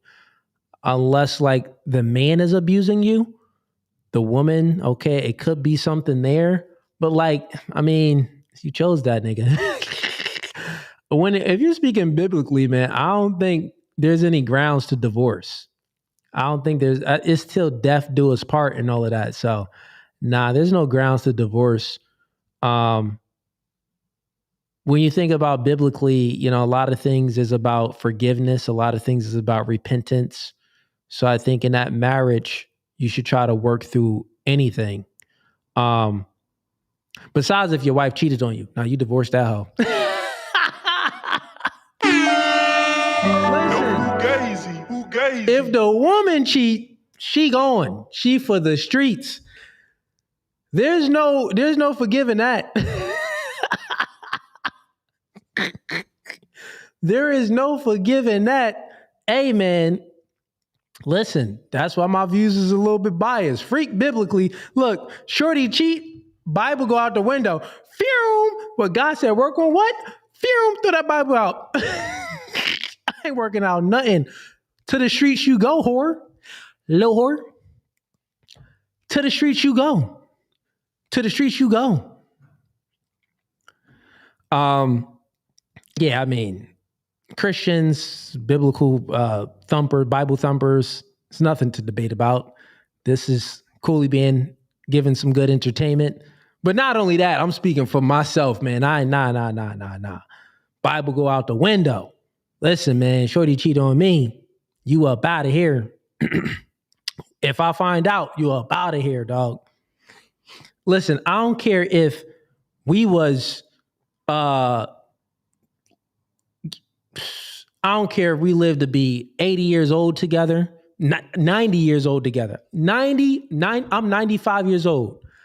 If I find out that my shorty cheated on me when we were 40 years old, divorce immediately. Divorce, what? I'm like, oh, you always been a whore. Oh, you was a sneaky whore too. Dang near 55 years, I ain't find out, you little sneaky little whore. What else you was doing behind my back? Listen, divorce immediately, bro. There's no negotiating with terrorists. A chick that cheats, she committed treason. That ain't even your chick no more. Matter of fact, I don't know if that's in the. We got to write that in the Bible if it ain't in there. Woman cheat, that's divorce. We need to write that. We need to get the book of Cooley. We need to write that up in there and put that in there. Shorty cheat? Nah. That's treason. Yeah. We stone that chick. Not stone, but we get rid of that chick. We send her to the streets. My bad. I was thinking thousands of years ago. Nah, but we send that chick back to the streets. All right, let's move right along. Good question though, man. We got Yo Boy Lame sends him $5. I appreciate the support, Yo Boy Lame. He says, Cooley, I got a clip from Instagram that I want to share with you, but it wouldn't let me send it here. Are there any other ways to send it to you? Yeah, man. Yo Boy Lame, send the clip to Instagram. Send it to No Fugazi Podcast on Instagram, and I'll bring it up. We got son of Elohim sends him $5. Don't divorce her. Just get another wife. Join team polygyny.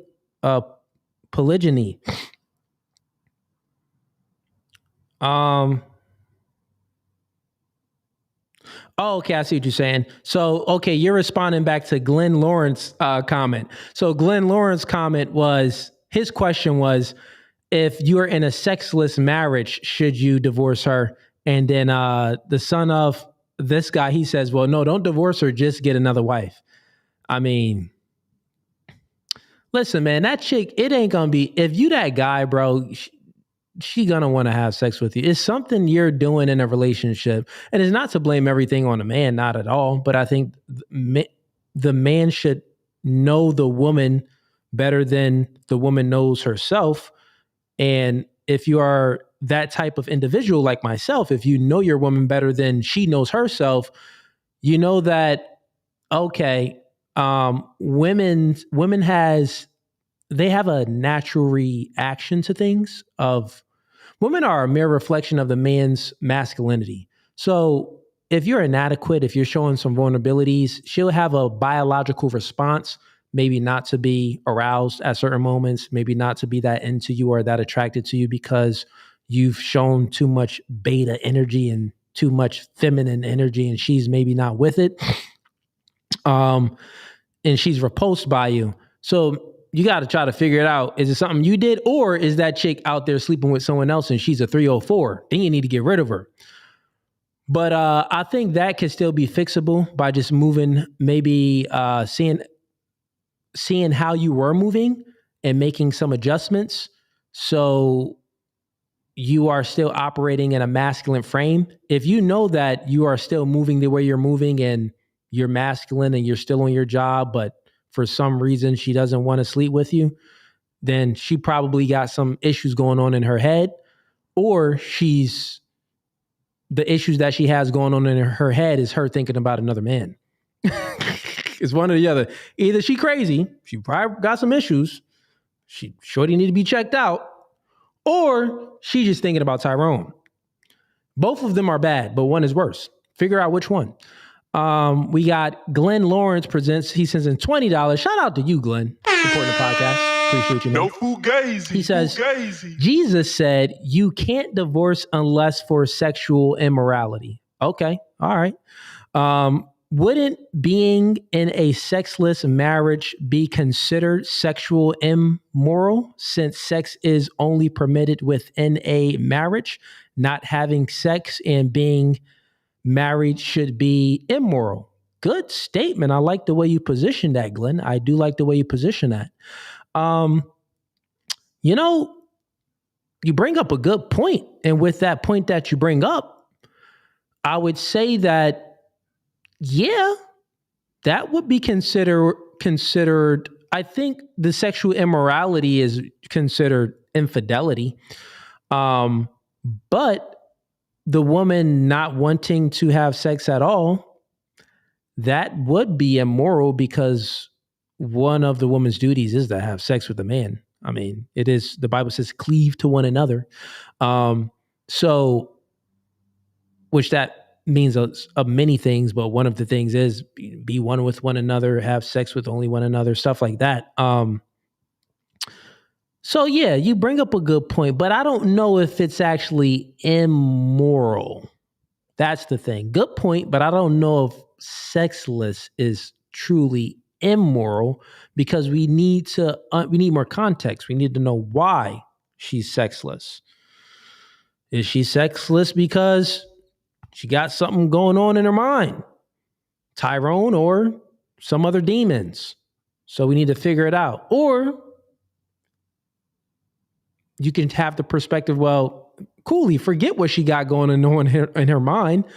She's not giving me sex and I'm married to her. I'm divorcing her. I would say at the end of the day, let me look at it this way. If I was in that position, and let's just say, I'll go with your question. I'll go with your hypothetical. Let's say it's nothing a man can do. It's nothing that she can do. She just don't want to have sex with you. She's choosing not to. I would say divorce that woman. Or you know what? I would have to go with what the son of Elohim said. I think I'm pronouncing that right. Get another chick. But yeah, man, if hypothetically, if there's, you're giving me a this or that scenario, is sexless, is nothing can change that. Should the man divorce? Yeah, I would say yeah. For sure. Like, she's just not going to change? Yeah, divorce. Judge me not, sins in $2. Glenn and son of, I don't know if I'm pronouncing it right, but should come up and debate. Yeah, man, y'all could come up and debate. You could go ahead and join the stream. I could let y'all have the conversation if y'all really want to. I guess it could be a little interesting, depending on if the chat wants it. We got Yo Boy Lame sends in $5. Coolelations 43 verses 15 to 16. If a married woman committed a promiscuous act, she shall be thrown back to the streets where she belongs. This is facts. That is facts. No fugazi. Fugazi. Coolelations. Verse 43. All right. Let's go ahead and get to another clip here. Oh, I'm still live on Facebook. Then I'm probably going to get banned on Facebook. I've been saying some wild stuff today. Let me go ahead and close down the Facebook stream. Hey, everybody on Facebook, come on over to YouTube. That's No Fugazi Podcast on YouTube. Come on over to YouTube, man. Come on over. All right, I'm closing down a Facebook stream now. Come on over to YouTube. That's No Fugazi Podcast on YouTube. Go ahead and do that. Close down the stream. All right. Let's go ahead and get to another clip. So I've been streaming for hour, 30 minutes. I'll probably give y'all maybe 30, 45 minutes more. Say we got some people that want to debate. We need to get some debates. And it was random. Since me and Marquette's stream was taken down when we were live streaming, I went ahead and just did a random debate night tonight. So I didn't prepare for it. Normally I post that I'm doing debates on various different platforms so people are aware, and then people come in. That's probably why we're not getting a lot of people to join debate night. That's normally the reason why. All right. Next clip.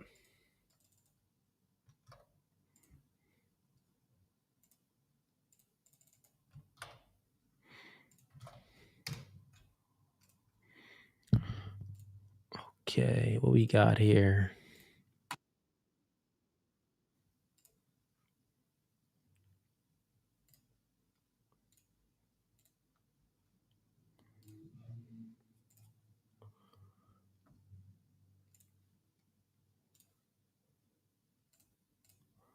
I did. Okay, and then and when you got mad, you wouldn't fuck somebody else. I was mad at me. Okay, but you wouldn't fuck somebody else. I did. Because you got caught lying. Yes. And now this person is now. So it's mad at me. Now this person is now texting you saying that he was with you actually all night. He was not. Okay, but so he's lying. He is lying. Okay. He is lying. That's a big fat fucking lie. He's saying last Friday night. What does Katy Perry voice mean? I have no idea.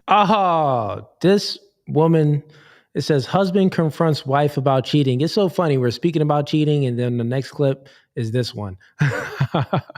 Okay. All right off the bat, she lying. Shorty is lying. Like, this is like, look how she's sitting. She got these freaking stupid sneakers on, and like her body language just gives off Karen vibes, and she's lying about everything. The man texts her Katy Perry voice. That means that she was doing that Katy Perry voice. That means that he was hitting it and she was singing. She was hitting them notes. That's what that mean, dog. Your wife was getting her cheeks plowed. I don't know what he's talking about.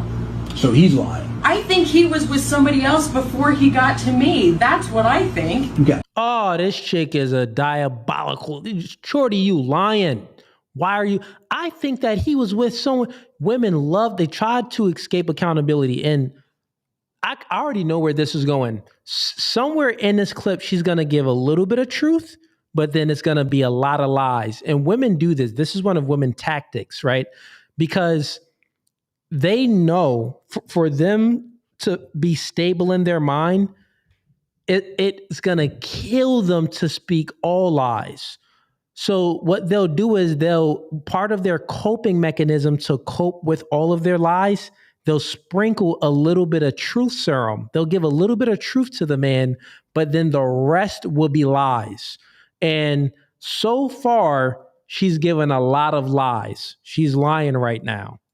Well, he thinks he had sex with you all night. He didn't. Did you blow him near the couch? Yes. Okay.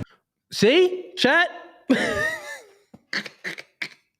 I was right. Yo, how was I right? She gave truth. He said, did you blow him near the couch? She said, yes. Well, he didn't have sex with you, but you just blew him near the couch? No. Wait. Something not adding up here. What's going on? This sounds crazy. Let's continue on. Well, he right when he walked in the door. Okay, so wait, right when you walked in, you went out sucking his dick? Yes. Okay. Well. Once he walked in the door, she started giving man fellatio, the sloppy, the guac 3000, the hot tour. She started giving homie the rundown. Once he walked through the door, and you mean to tell me that he ain't clapped cheeks? How does this even make sense? This doesn't make logical sense. He didn't have to think about this. He didn't have to do anything for the head. And I would say head is more of a submissive act than sex. Sex is the normal intimacy part. Head is going against the normal intimacy part and doing like an extreme, like, oh, well, I like you so much that I'm going to suck what you have down there. Don't clip this up either. I know a lot of people like to clip some stuff up, but I'm talking about the woman. The woman will be like, oh, she likes her man so much. She likes the man so much that she will, do this act down there. Or she's so attractive to the man that she's going to do like it. The thing is, chicks ain't just giving head like that. She gotta like you to that high degree to want to give you fellatio, bro. Like, you gotta be that guy. Like, in order for her to like skip, like, oh, well, I don't even care about having sex. I just want to please you. For the chick to have the mindset that I just want to please you, she gotta really like you. With that being said, if she really like you, you definitely clap cheeks. He references that. So he knows it's you. Yeah, okay. He's talking about being with you all night. He wasn't. Okay. We didn't leave the restaurant until 10:30. You just heard that. Okay. Well, there was nothing to preface that. But she didn't say that you weren't with him as well. Call her back. She probably won't take the call since you hung up on her, but go ahead and... Look how she's speaking. Call her back. And the thing is, she has no problem with what's happening right now. And the reason why she has she doesn't feel any remorse. She doesn't feel bad for her actions. And the reason why she doesn't, and she's talking so calmly and so concisely, and she's speaking a lot of lies, but sprinkled a little bit of truth right there about giving the dude head. The reason why she's speaking this way is because she does not respect her man. And an ingredient in respect is fear. I repeat, there's one ingredient. One of the ingredients in respect is fear. She doesn't fear her man. Her man does not put the fear of God in her, which when you're dealing with a woman, she should fear losing you. That's the fear that she should have, the fear of losing you, right? So she respects you so much that she doesn't want to lose you. And when a woman has this type of, I would say, fear, and which is respect, they're not going to be cheating on you, bro, because she don't want to lose you. She can't even fathom the thought of doing this act with someone else because she never wants to lose you. She loves you so much. And you could tell that this woman is for the streets, man. Okay, we got some people coming up. Okay, Glenn Lawrence, I see you in here, man. Turn on your camera. I'll bring you on up. Let's continue on. But do you feel bad at all that you did what you did? Oh my God. Fuck yes, I do. What do you feel bad about? I feel bad that, well, for 100 different things, I feel bad. Yo, she don't feel bad. The husband asked, do you feel bad about anything you did? She said, well, yeah, I do. And then he says, what do you feel bad about? She says, well, there's 100 different things I feel bad. No, chick, you don't feel bad about nothing. She was happy to get her cheeks plowed. She was happy. She wanted it. She wanted it. This is a woman that is for the streets, bro. For the streets. Like, I see why back in biblical days, they would stone women like this. I see why. I'm not for it. I'm not saying that I want to bring that back. But I see why. All right, that was the end of that clip. Okay, let's go ahead and stop sharing this. Who we got in here? Welcome to No Fugazi Podcast. State your name, where you from? Glenn Lawrence, LA. What's going on, Glenn? How you doing? Doing good, man. How you been? Hey, man, doing pretty good, brother. You wanted to debate the other guy? You know what? I think Judge Me Not just threw my name out there, and I said, I'm game. He said you game? Okay, let me hold up. Who's Ken Don? I see you in here, but no camera is on. I see you backstage. Turn on your camera, and I'll bring you on up. Let me check the comments real quick. Who is the other guy's name? I don't know. I think it was the dude that the polygynist comment. Oh, okay. Let me get to it real quick. It was where he at? Son of Elohim. I don't know. Elohim. Yeah, I guess I was saying it right. Elohim. Son of. It's like Eli and then Elohim. So it's like two names. So son of Elohim. Yo, if you in here right now, come on up and I'll have you and Glenn debate.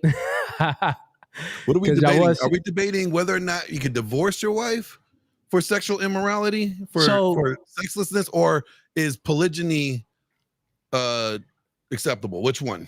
I guess it was another option. So remember, Glenn, your question was, what should a man do in that instance if the woman is?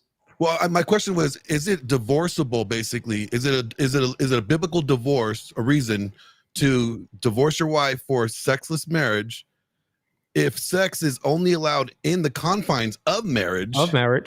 But she's not giving it up. And she's not giving it up. So then, therefore, isn't that sexually immoral? Because the only place you can have marriage or sex is in the marriage, so it has to be sexually immoral. Yeah. Yeah. And I once again, I would divorce my wife. That's just me speaking. If we're speaking from a biblical perspective, I don't know. I'm not a biblical scholar. I don't know. It could be at somewhere a text in there that says, no, still don't divorce your wife. So I really can't give an answer. There's two places. Like in Matthew, it mentions Jesus says you can't divorce your wife for anything else other than sexual immorality, or you are causing her to commit adultery if she marries another. And then Paul writes about if your spouse is a non-believer and they abandon you, so they leave, then he said you are free from that yoke. Yeah, free from that. Yeah, so it's like the second one you said there, where it's like, if you divorce your wife, you are causing her to commit adultery. Then that would be like divorce her for any other reason other than sexual immorality. Yeah, I think he's in here. You guys could have this discussion. For me, it's very simple. I'll go ahead and just give my statement, my stance on this again. I'm not sure. He listed 3 texts in the Bible there. It could be many more. But as far as what would be logical, the logical thing to do would be to leave the woman. So that would be my take on it. But yeah, let's go ahead and bring up Son of Elohim in here and have y'all talk it out real quick. I'll give y'all about 5 minutes to discuss this topic. Welcome to No Fugazi Podcast, man. State your name and where you from.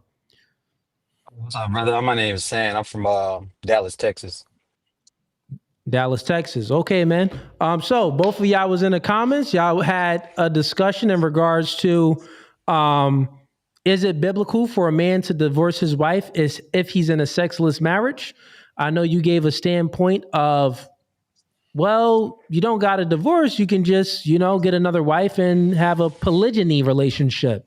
And then I know, Glenn, your statement, you're pretty much insinuating that it seems to be divorceable, right?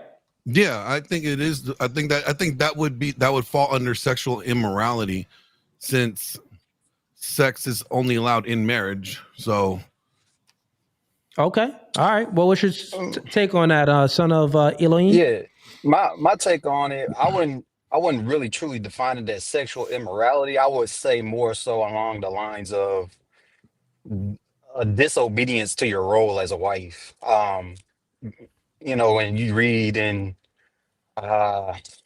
man, I don't know, I think it's probably Samuel or something, where it's like disobedience is like the sin of witchcraft. So I could say, like, along those lines, I don't too much disagree with Glenn. But I wouldn't just the categorization of saying that it's sexual immorality. I would see that more as like deviance from heterosexual. If you look at 1 Corinthians 7, right? It talks about that your body is not yours, it's hers, and her body is not yours, it's hers, it's yours, and that you're not to deprive one another unless for agreed amount of time that's committed to fasting and prayer. Right. So and then you're supposed to join back together. So the Lord accepts you. So she's denying you and she ain't on her knees praying. Well, I see that as that's sexual immorality. Then, she's being sexually immoral. I think that's just like like personal preference thing. I don't know if we can go within any of the like blue letter and go into like any of the definitions of the Greek word there and find it to be like when a woman is just like disobeying the I guess it's a law, because Paul states, where you just stated in 1 Corinthians 7, where, it's your duty as a wife to, provide sex for your husband, be it that, it'll keep him from committing fornication, and getting deviant, from the marriage. So I don't think we too much disagree, bro. Like, it's just, on the categorization of immorality, but I wouldn't too much die on the heel of now trying to say let like me it's ask not. you a question about polygyny, Yeah, you go said ahead. just get another wife. You like just get another wife. I was just being joking with it, but I wouldn't suggest that in like real life. I wouldn't suggest that in real life because underlying Well, problem with I've that. had this debate on my show several times. Is yeah, I'm just polygyny a yeah. sin? No, I That's wouldn't the say it's a question I want to sin. know. No, I wouldn't say it's a sin. Nah, it's not a sin. Would you say it's a perversion of what God's original design was, but not a sin? No, I wouldn't say it's a perversion either. I would say it's a dynamic in which we don't see uh verbatim any type of condemnation of that type of dynamic of marriage. Not until the There New is there. Testament. Oh, no, no, I wouldn't even say in the New Testament either. It's not It says outlined. that like if you're going to be a deacon, I think you have to be a husband All of right, one wife, right? right, So deacons, yeah, yeah, deacons, not so not that would regular men. that would be like the only place I think in the New Testament that's very clear that it's a singular. But even with that, I've seen it um viewed another way as far as being First a wife. deacon, like just having a wife in general, like just having a wife, it doesn't really bar a number. So they, it's also in the blue letter on that word is it can be a or like you said one. So Mhm. it's nuance in that people can go either which way with it.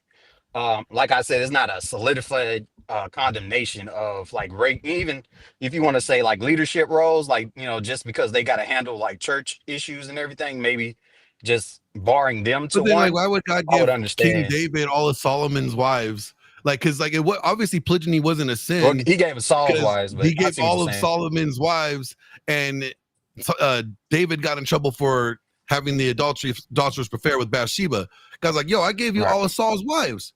Why you got to steal this right, man's wife? Like, right, exactly. like, Yeah, so it exactly. wasn't like Yeah, it's one of those like but gray that's not areas. I even. think it's not. Yeah, exactly. That's why I say it's nuance to it because with in the New Testament they were building up churches and so they were implementing rules within the church. I wouldn't even say that this is like something that God condemns. This is more so even Paul will say some of these things aren't God's laws, these are my opinions on what I would Yeah, say like we can implement. But I don't think me and you got too much of a disagreement really. I I think would. I think So somebody this is how I would say it's a yeah. sin. All right, here's how I would say it's a Okay. sin. Okay, There's ways it so can be a sin. Yeah, I agree with it's a there's sin some ways it because can pay. it wasn't the original creation. If God wanted man to have more than one woman, he would have gave Adam 2 wives in the garden, but he gave him 1. So from the original Genesis creation, God made everything perfect and he said it was good. So that was good. So therefore, anything outside of that would be a perversion. Now, although it wasn't a sin in that sense, because he blessed Rachel and Leah when they gave their maidservants to their husband, and that God said they were blessed and opened up their womb again. It becomes a sin where the laws change about it. So when Rome came into power in the New Testament, right? Obey Caesar, right? Obey the laws of the land. It's now the law says you can't have polygynous relationships. Everybody was monogamous. That's what Rome was pushing, was monogamy. So if they're pushing monogamy, anybody having a polygynous relationship at that point would be breaking the law. Therefore, you would be sinning against Caesar. And God says, obey the laws of the land. So obey Caesar. No, I think there's more nuance to that. Yeah, I see your logical entailment to things. That's a logical way to think about it. I would say that it isn't a sin. I would say that what God intended. So here's what I would say. After the fall of man, after Adam and Eve bit the apple and the fall of mankind happened, we are born within sin. So we can say our nature is sinful. With that being said, I wouldn't concede and say that polygyny, not polygamy, but polygyny Right. is a sin where a man is having Multiple multiple wives. wives and taking care of them. Because if God gave literally, David Saul's wives, and then not only that, there's many other great men in the Bible where they had multiple women and they were never God never chastised them for it. Right. The only thing that I would say is a sin is when the man worships a woman. Because we know that when the man worships a woman, he experiences damnation. He experiences many tragedies in his life. So when you get to he's basically subverting part where you himself. when you get to the part where the man makes the woman his God, like that's all. Like think about it. One of the reasons why it was bad for David to sleep with the one dude's wife after he killed him. Yeah, killing him and sending him to war and then taking his wife. He did it before he even got her killed knocked him. up. Yeah, exactly. So one of the reasons why it was sinful is because God knew like the heart and his intent, and it was all seeking pleasure. It was hedonist, like it was just seeking pleasure. So I think it was trying to cover up. Exactly. I think from that standpoint is sinful, but for a man, because there's valid reasons for polygyny. Yeah, there's valid reasons for monogamy. But so if you are doing things under the confinements of a polygynous relationship and there's purpose towards it, it's not just your own pleasures and your own hedonism, then how can you say it's a sin? and also with that, Cooley, within the same chapter we were speaking about, 1 Corinthians 7, it's also like say that they're having issues. It's also said that the woman is to remain unmarried and she can't get into another marriage. It doesn't bar the man from I gaining think that another was wife. 6. Wasn't that 1 Corinthians 6? No, it was 7. No, it was 7. Oh, it was 7? It's 7. Because Yeah, it is 7. It says if she leaves her husband, she's to remain chaste and reconcile with him, or just remain chaste for life. It didn't say the husband had to. Yeah, exactly. That's my point, in which he's not barred from attaining another wife, because you can even read lower down into the verses where if he's feeling like he's burning with this lustful desire to get married, and if you do so, you have not sinned. It says it literally right there. You have not sinned if you go get married. So it's not barring the man, but it will bar the woman because she's owned by that man through marriage. Thus, until he dies, unless he commits the fornication which Christ talked about. But if he's all clear in the good green, like she's the one having the issues, so she needs to get her mind right and reconcile back to her husband, even if he's gone. Now, would you guys say this is like the current view? Real quick, can y'all hear me or no? I can hear you. Yeah, we can hear you. Okay, cool. I just my audio went out for a second, but go ahead. Yo, ask this last question, and then we're gonna go ahead and move on. Thank you, though. Good conversation, though, man.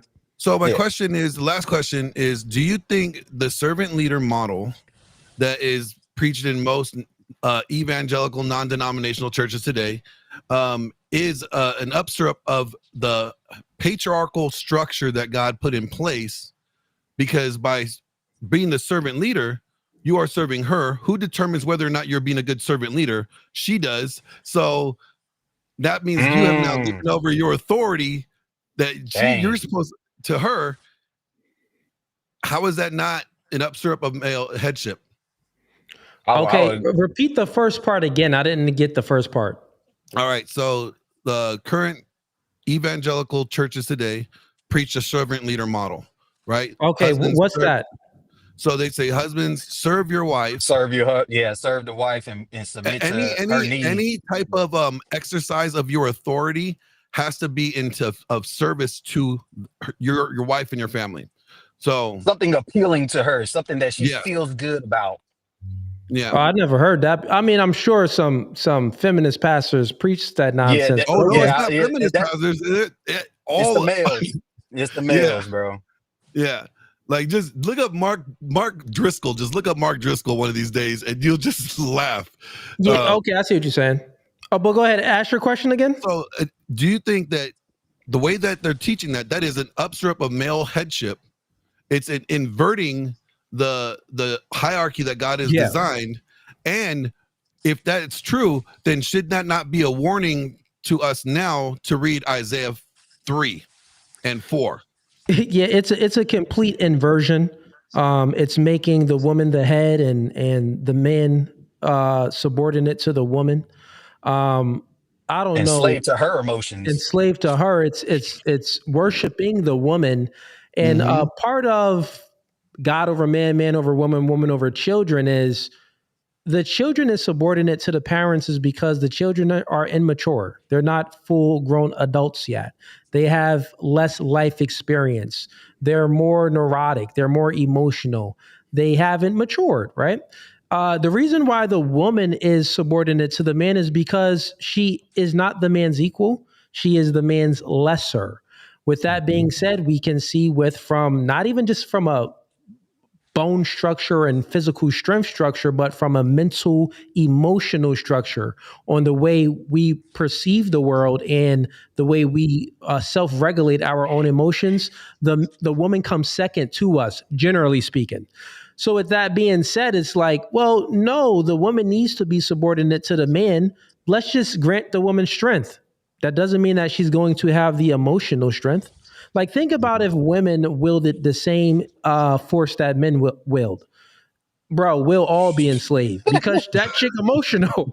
It would have been nuclear bombs already went off, bro. Imagine chicks, the world government leaders was the presidents. The presidents of the world leaders was women. Everybody would go to war. Everybody would be going to war. Nukes would be going off here. Nukes would be going off theirs because these chicks get their period every month and they got demons in their mind. They will be able to get away with murder because legally they could claim insanity during the menstrual cycle. Postpartum, all of that stuff they could claim. But listen, man. Last thing I was going to say before I wrap you up. So, in Ecclesiastes, it says that, he's searching for one righteous man. He found one righteous man out of 1,000, but not one righteous woman. So why are guys questioning like where all the good girls at? They've never been good. Yeah, man. That's the thing. What a lot of men don't understand is that women are more susceptible to outside influences than men are. The serpent could not influence Adam, so he went to the weaker source and he influenced Eve. With that being said, it's like, well, no, you have to be the leader of your household and lead that woman and provide guidance and stability, and do not allow the woman to lead things because she's more susceptible. Read that verse again one more time. Which one? The one you just read. Ecclesiastes. I memorized it, but I'll get it pulled up here. Yeah, do it verbatim for me. Yeah, I'll grab it right now. Appreciate you. Because I want to tackle this. So it gets even more deeper than that. I just want to make sure we have it verbatim. Yeah, it says right here, Ecclesiastes 7. I'm going to start from 28 to 29. Sure. Adding one thing to another to discover the scheme of things. While I was searching but not finding, I found one upright man among 1,000, but not one upright woman among them all. And that's funny because he found one upright man, one among 1,000. So one out of 1,000 men. 1 out of 1,000. And this tells you that, yeah, it's always going to be, it's something about a man. There's going to be one or a few of us out of many that is not going with the crowd. But women, there's not going to be one that doesn't go without the crowd. They're always going to follow the crowd because they're very susceptible to outside influences. So with that being said, it's like these men, they think that they can, meet a woman that hasn't been programmed from her ex, from past relationships, from society, from the TV shows that she watched, from her childhood upbringing and her family. They think that, well, yeah, I'm searching for this one. We are living in 2025. Most of these women, you have to deprogram all of the nonsense that they've been programmed. So when you meet a woman, normally these chicks are weird anyway. They want a traditional man, but they're not traditional themselves. So you need to put them in their place ASAP. And there's many ways to do it. Guys are too busy trying to appeal to them. Yeah, for sure. Men, generally speaking, there's more. The problem is simp culture, right? Yeah. Most men, bro, they are horny individuals. They don't have the ability to garner sexual attention from the woman. So what do? They do things the sneaky way, and they succumb to the woman's way of thinking and the woman's way of needs. And they try to please that woman so they can get a little bit of box. These dudes is what we call simps. So yeah, most men, they appeal to the woman's nature and follow their way, and it messes it up, because that's why most chicks be delusional, because they never had a man or known a man to tell them, no, chick, shut up. That's dumb. No, chick, it's my way or the highway. No, chick, we not going there. No, chick, cook me some food now, this time, immediately. They haven't had that. So you got to, like, literally, when you meet a woman, you got to look at her and look at all the inadequacies in her day-to-day functions and say, okay, this is going to be deprogrammed. That's going to, well, first you need to find a woman that you don't have to deprogram a whole lot of stuff. So try to find. You got to build a chick, though. It's build. That's you gotta that's what I'm speaking about. That's the building. Yeah. The building process is deprogramming, taking out all of the garbage that she was programmed to think that is right and normal. Like there's a lot of girls that still think, like, if my chick thinks that, oh, well, LGBTQ is normal, I gotta deprogram this out of you. Come on, man. Why do I have to two women doing this? Control Alt Delete twice. Escape. Like, you gotta deprogram so much stuff out of these modern women. Is crazy. But and most of the time, if you are that guy, though, if you are a man that's on your job and you're on your purpose, a lot of deprogramming the things out of the woman comes a little more easier, because she's more likely to just get on program and follow your lead. Well, I would say it's dependent upon whether or not the guy is able to lead and inspire her to want to be submissive to him. You can't force a woman into submission. You have to inspire her to want to be submissive to you. And you do that by, realizing you're not placating to her. She needs to appeal to you. So, because like I said, man wasn't made from woman. Woman was made from man. So man wasn't made for woman, but woman was made for man. For man, so exactly. So if women were made for men, why are men appealing to the creation that was made for them? It should be the other way around. Exactly, bro. Exactly, man. But good conversation. I do like this and where it's going thus far. Both of you brothers, I'll definitely have you guys up another time. And also, when I do debates, and I'm bringing like some other people up, if you two gentlemen want to come in and join debates, because it seems that you two share some of the ideologies that I have, feel free to hit me up, and I'll bring you guys in for, when we get some male feminists up here and stuff. Yeah, me and Andrew are friends too. So Andrew knows me. Just do a lot of clips for him. So you said who?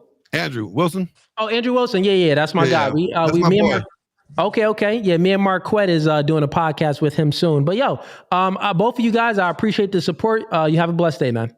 You too. Right, brother. Peace.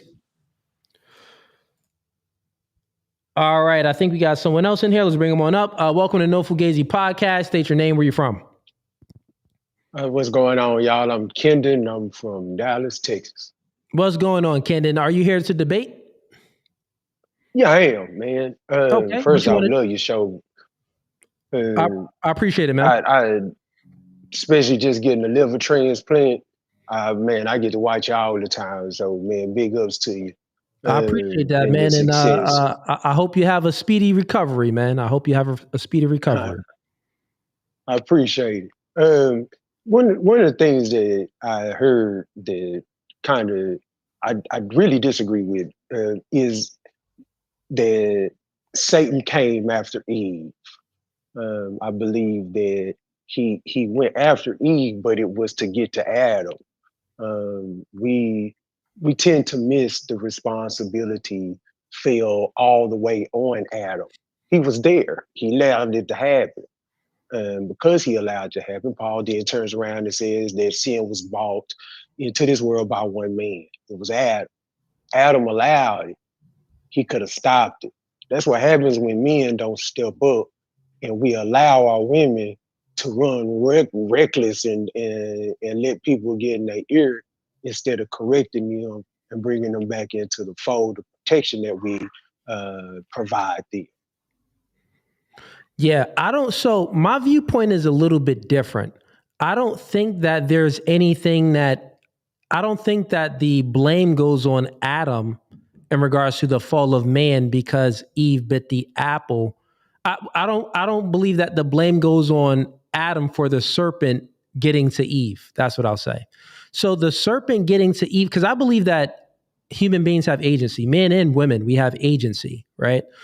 Since True, men very and much. Yeah. it's not like men have agency and women don't have any agency, so that then they're not responsible for their actions and they shouldn't experience any consequences. No, I don't believe in that. I believe that women have agency, meaning that you have responsibilities, so therefore you must be accountable, right? For the things that you are responsible I for. agree. Yeah. So Yes. with that being Totally. said, Yeah. if women have agency and men have agency, Eve is 100% responsible for disobeying Adam and eating from the apple, eating from the forbidden fruit. With that being said, God never spoke to Eve. God spoke to Adam. So Eve disobeyed Adam. Adam disobeyed God. Right? That's why it's God over man, man over woman, woman over children. So in regards to this, I would say, no, that Eve chick was just a rebellious, no for good, nothing whore. She listened to another man. If you listen to another man, but check this out. Adultery. Bro, check this out though. You and I, because we agree on pretty much everything. Fair enough. Yeah. Minor disagreements here and there, but if I'm sitting there and I know I told my woman something, and I see her finna bite that apple, I'm gonna slap it out of hand.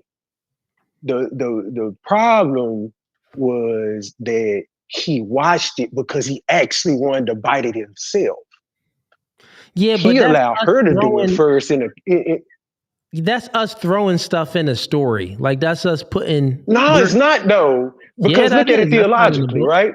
Look at it theologically. You can't say that God over man and then man over woman, and a man does not step up when he's over her and then control a situation that is about to blow up in everybody's faces. So let's stop it right there real quick. I'll explain how this it's not logically consistent with our presupposition of God over man, man over woman, woman over children. It's also what you just said isn't logically consistent under the conditions that women have agency and men have agency. When we speak about the above factor, we're speaking about what's prioritized. It's because the reason why it's God over man is because God is a better leader than man. God is superior than man. The reason why it's man over woman because man is a natural better leader than women. We're superior physically and emotionally than women, generally speaking. Yeah. And the reason why is children under the parents is because they're immature. They're not even mature adults yet. So that's the order for it. This does not negate agency though. So agency is responsibilities, right? So we are responsible for our life and for the things that we do, for the things that we don't do, which means that we all have a degree of authority. And we got free will. We can make choices. So with this authority that we have, that means that if things go good or if things go bad, there's going to always be consequences. And these consequences is going to be on us off of the decisions that we made. It's not going to be on nobody else. We can't blame nobody else for things. What I'm saying is the woman, she has to take accountability for eating from the forbidden fruit, eating the forbidden fruit. Even if Adam was right there. God, I'll tell you this, God is right here with us too. I believe that God is everywhere. He sees it all. Yeah, you're omnipresent. So is God this would mean, with your logic, it would mean that God is accountable for our wrongdoings. If Adam is accountable, listen real quick, look into the logic. If Adam is accountable for Eve's wrongdoings, meaning that he should have covered her, then that means that God should be accountable for our wrongdoings, the sins that we do. No, it's based off of that Eve chose to disobey Adam, and human beings, we chose to disobey God. You get what I'm saying? So with that being said, it's like she has to take responsibility and full accountability.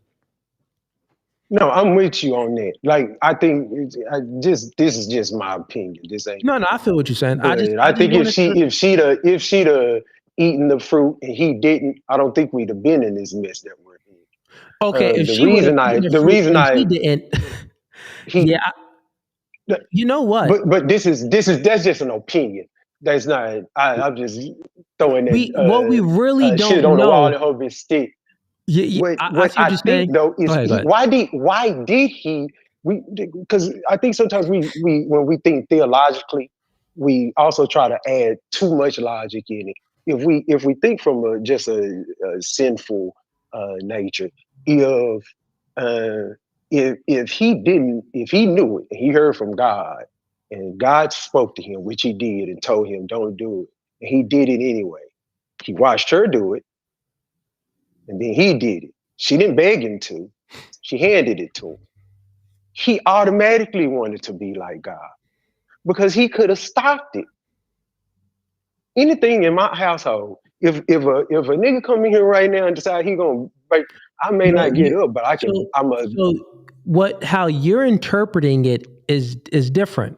I got something for you, right? If someone does something and you follow what they do, you would say that if you're following what they do, you want to be like them, right? No. Okay. Not as a leader. I'll repeat it back. I'm sorry. Yes, I take that back. Yes, you are absolutely correct. Got it. So if you are following someone and someone is leading you, like they do something and you do the same thing, you follow after their actions, you would say that the person that followed after someone else's actions wants to be like them. Not like something else, but wants to be like them.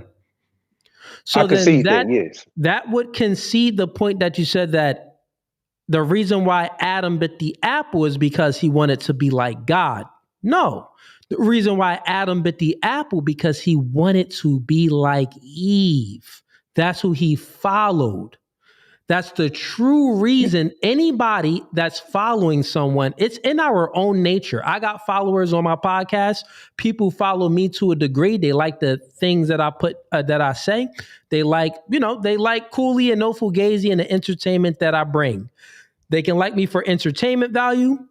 They can like me for the intellectual conversations.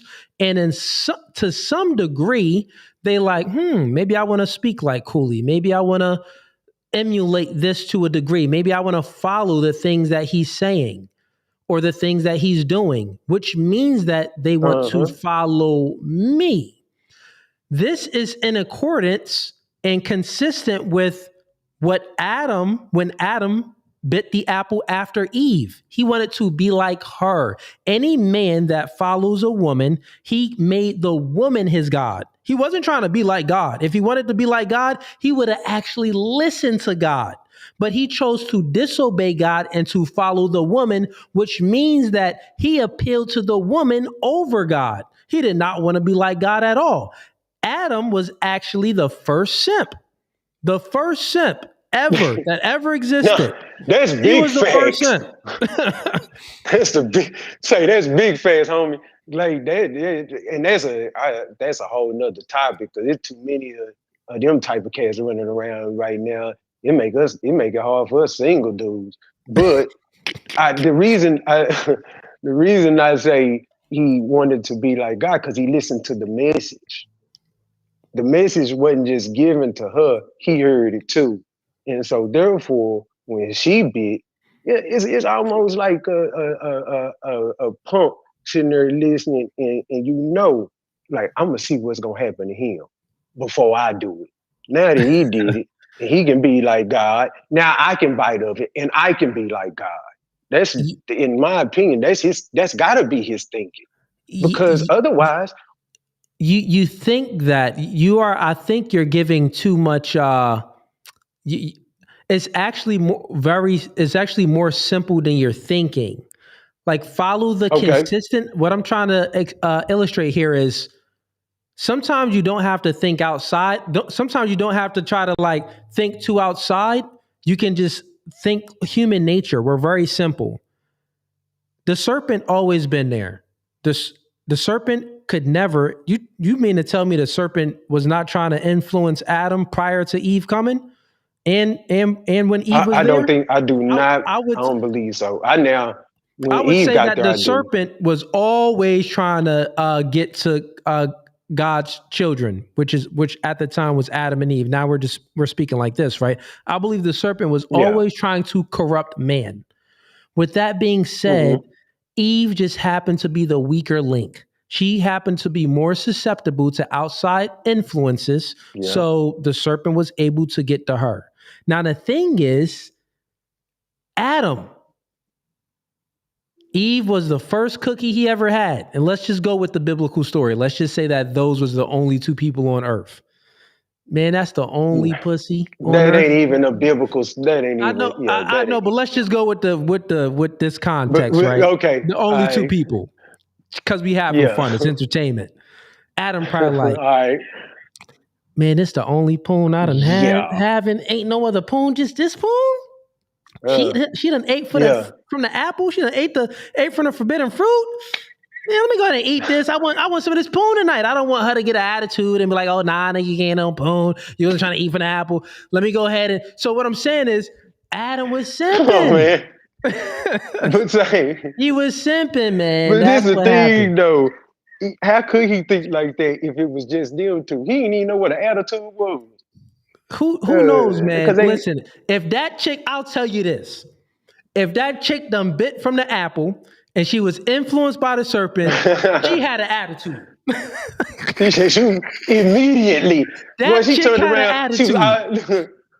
she was already unsatisfied with the fact that she ain't had to work.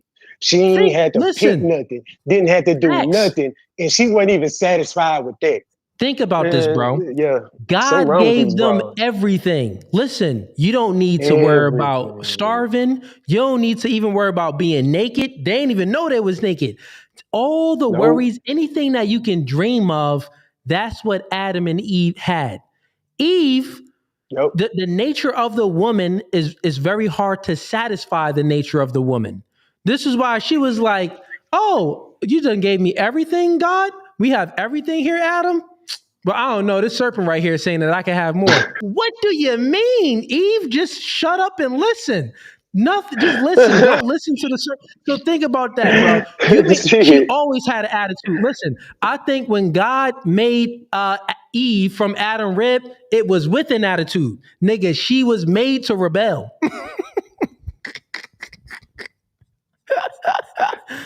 All right, yo, listen, good conversation. I want to bring up some more callers, man. Pleasure speaking with you, brother. Have a blessed one. Good convo. I mean, we can entertain those convos every now and then, the Adam and Eve story, even though I'm sure you guys in the chat like, Cooley, that wasn't really an Adam and Eve story. It was talking about the atom, the molecule, or some other junk, the Eve, or there were more people on the earth other than Adam and Eve. We kept it on that playing field so we can have fun with it, man. Chill out. All right, who we got in here? Welcome to No Fugazi Podcast. State your name, where you're from. Oh yeah, what's up, Foley, man? My name is Lanil. I'm from Kansas City, Missouri. Right now I'm trucking. I'm actually headed towards KC right now, bro. But man, I just want to kind of be like a testimony, man. Like I just want to let you know, bro. I really appreciate you, man. Like you know, just I've been watching you since last year, man. Like you did like you. I had let the comment. Some months ago, but yeah, basically, bro. Like I started watching you, man. I started watching you and Andrew And y'all got me like I like a year and a half ago, 2 years ago, I was like full on like atheist, like Cav, like kind of like just like I got like just trying to find the truth, but like kind of like I grew up like I was Christian, but I never had no relationship with God, so I didn't understand it. I was like a lot of people, you get what I'm saying? Like a lot of people were I didn't, I didn't understand it, like, and then I fell out of the faith, then I kind of went atheist, man. Then but then I started I had got up to like 370 pounds, man. Just like, just lacking in masculinity. Came from a single mother home. And then just like just got on the path, man. Started like improving. Started watching people like you and Andrew. And just really I made a lot of changes, man. Like you got like listening to you guys, man. I started because I was coming to a lot of conclusions that you guys were coming to, but it was like you guys were just much further along on the journey, so I just really started listening to you guys, and so anything I thought like previously, like I was like, if I believed it, I would question it. 'Cause I was like, nah, I was like, man, nah, these guys are further along than me, they know more. So I was like anything I thought, like I was like, nah, let me think about it, let me challenge it. And so basically, man, you guys brought me, to like questioning my belief system, and then I end up, I read the Bible, like front to back, just really changed my life, man. I didn't drop like 120 pounds, man. You know, I I Yo, went fugazi, from fugazi. 370. Now I'm 6'2", I'm 245. So I was 370. Now I'm 245 pounds. I got my CDL. I was smoking weed. Stopped smoking weed. I stopped cussing, man. I stopped. Start watching porn, like no masturbation, man. Like I said, I start like listening to you guys. I was able to fix my family, man. I got a son, and I got a girl. So like, and just for a while, man. Like women, they can see the inadequacies in the man. So it's like for a while, man. I was trying to fix things, but she could see I wasn't the man that she needed me to be. So it was like it just wasn't working, man. So, but just losing weight, like becoming a man of faith, becoming a devout man of faith, and just becoming a better man over time. I got my woman back, but not only that, and I got my son back. But it's not only that. It's that it's like I got her, but like I said, I got my woman like where she's she's real submissive. She listens to me. She follows my lead. I'm a trucker, so when I go on the road, she'll cut up my steak for me. Like I cook every day in my truck. She cut up my steak for me. She seasons it and vacuum seals it. Like my chicken too. She seasons that, vacuum seals that. And like I got like my grapes. She'll take them off the stem for me, wash them. Bag them up for me. Just make sure when I leave and go on the road, I'm good. So she take good care of me. Like I said, she follows my lead. So I said, man, I just want to, give you some love, man. Just say I'm a member in the chat. I don't subscribe. I became a member, so it's like, so 'cause I want to support you, man. Cause like I said, man, I just want to give you a testimony, man. Like not only like minor changes that you help men make, but just just men like me who came from a single mother home, that and I can. And my pops is a good man, but he was just another man who had a bunch of kids with a bunch of different women. You see what I'm saying? So he was just spread thin. So I just want to tell you, man, just thank you, man, and yeah, like you're doing great things out here, man.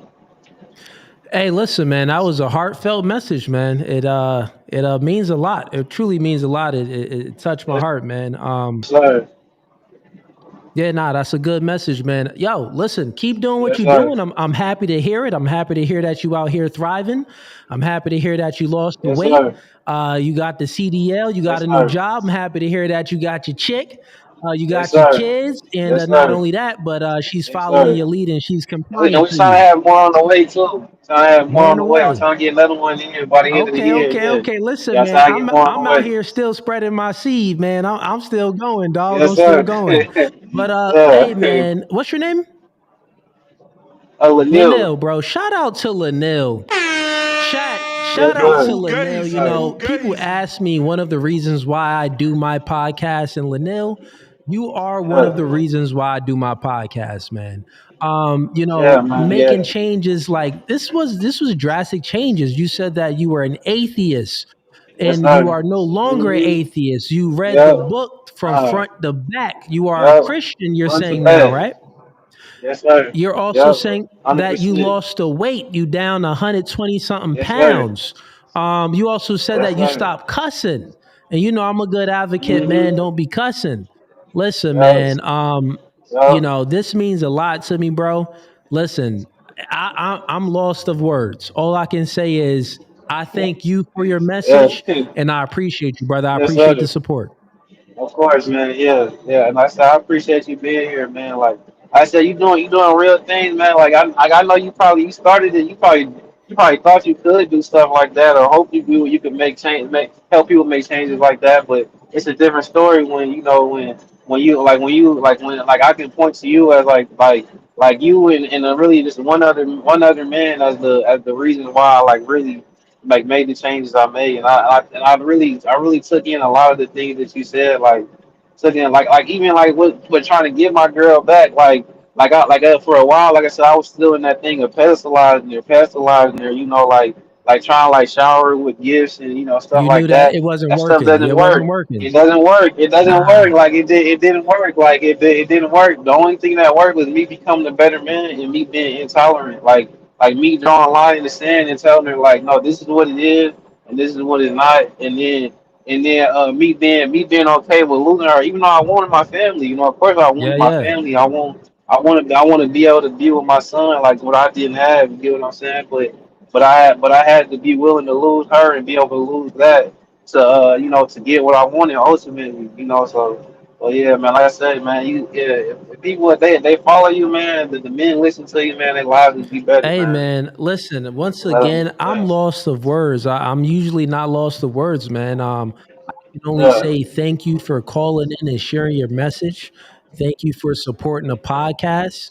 I know you're calling in to thank me, but I'm thanking you because this is motivation, man. This is motivation for me to keep doing yes, the sir. podcast and Yeah, keep pushing forward, even though I got a lot of haters, a lot of naysayers out there. So yeah, I'm gonna definitely go ahead and clip this up and share this message, man. And I'll hit up Andrew Wilson for sure. and I'll tell him Yeah, to check this part out, man, because for it's a sure, blessing, man. brother. It's a blessing. But For sure, listen, man, man. I'm gonna bring Yeah. some more people up. I do appreciate you, man. All right, Welcome man. to the Yeah, for membership. Hit sure, me man. up through Instagram. Let's Yeah. communicate backstage, and we'll keep in contact. Okay. All right, man. For sure, All right, bro. For brother. sure. I appreciate you, Have a man. blessed one, man. Yeah. You as well. No fugazi. Fugazi. Dope message. Dope message. Listen, dope message. I'm like, dang. Uh, I gotta show this to my mama. I gotta show this to my mama. But yeah, man, it's like at the end of the day, I'm giving y'all this game and it's free game. I mean, I appreciate you guys for sending in the super chats and, joining the membership and supporting the podcast. Only been doing it for 2 years now. I appreciate all of you. And, one of the reasons why he's the reason why I started the podcast, but I'll tell you a tactic that I used and that I had from the beginning when I first knew that I would do a dating podcast. I said, listen, I'm going to do the dating podcast, but I'm going to speak in a way where I'm not emotional, where I'm bringing on women, but I'm not screaming at them. I'm not calling them the F word or the B word. I'm going to try to be an example of a man that I always am. It's in my nature. This is who I am. So I know I have something to bring in the manosphere and the red pill space or in this truth space, this male self-improvement space. I know I have something to bring that's unique that will uplift other people because I know I worked on myself and I became a better version of myself. And when I became a better version of myself, everything fell in line. My life just was better, children better, family better, everything was just better. And I'm like, one of the ways that I could do a podcast and I could just start speaking to people. But guys, it's like, they need to hear the message in a way where they see that men and women are different. And most of the problems that you experience in your male life is because you appeal to feminine or female ways. And when you appeal to these feminine and female ways and female thinking and behaviors, your life is gonna, it's like you're fighting with reality because it isn't true. It isn't real. It isn't who you are. It isn't who God made you to be, which is a man. And most men find themselves in a position where they are lacking in relationships because there's two things that school doesn't teach you. School does not teach you finances and they don't teach you relationships. They don't teach you that. And I don't speak too much finances on here. I'm not rich or anything like that, but I do good. I'm doing fine with or without the podcast. I'm good. But I do teach relationships because I think that if you can get that in order, finance is gonna come because most things that hurt the finances is chicks. I repeat, manipulation happens when you focus on the effects instead of getting to the cause of things. And one of the things is the effects. So I'm going to start maybe speaking about finances soon, but I haven't really honed in on speaking about the financial aspect because I wanted to stick with the dating and relationship part first. That's what I have time for because I do things other than just the podcast. So I'm like, I have time for this. So let me dedicate the time for speaking about dating and relationships and giving men and women the truth of male and female intersexual dynamics and how we're different and how attraction isn't symmetrical, is asymmetrical, how what the man wants, the woman doesn't want back, and what the woman wants from the man doesn't want back from her. And what the man wants from the woman doesn't want back from him. Women look for protecting and providing. They look for security. Men, we're very, very simple creatures. We just look for someone that can get on our program that's of our liking in the beauty sphere and a woman that can submit and be loyal. So men simple, women a little bit more complex. And when you understand this, you know that most of your problems when it comes to dealing with relationships is the man's own problems because you are inadequate to some degree where you don't have the ability to attract more candidates, more women. And so you're settling with a woman that's rambunctious and loud and disrespecting you because you have no other options. So you'll settle. With that being said, most of the problems that men experience is his own inadequacies. When you become a better version of yourself, well, then that's when you can demand more from the sexual marketplace because women is just going to respect you more when you in shape and you're speaking confident and you have a consistent job and you are that guy. She could smell it on you like, yeah, that's that nigga. So, and that's what I preach. Become the best version of yourself, master self on all fronts. No masturbation, no cussing, no drinking, no smoking. Get out there, make money, get a second job if you have to. Just all around try to change your life. Get in a gym, all of that. And that dude, Linnell, was a testimony. He was a testimony to the message. Like he followed exactly what I said and he got better results.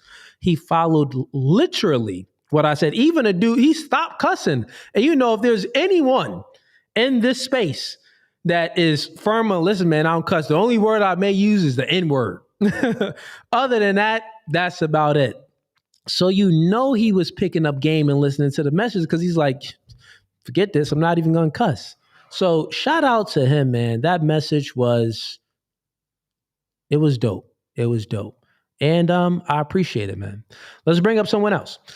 Welcome to No Fugazi Podcast. State your name and where you're from. What's good? Staten Island. My name is EJ. What's going on? What's going on, EJ? Are you here to debate tonight? No. I wanted to give you big ups for everything you've been doing. Like, I learned a lot. I've been going through a lot. And because of you, I finished a lot.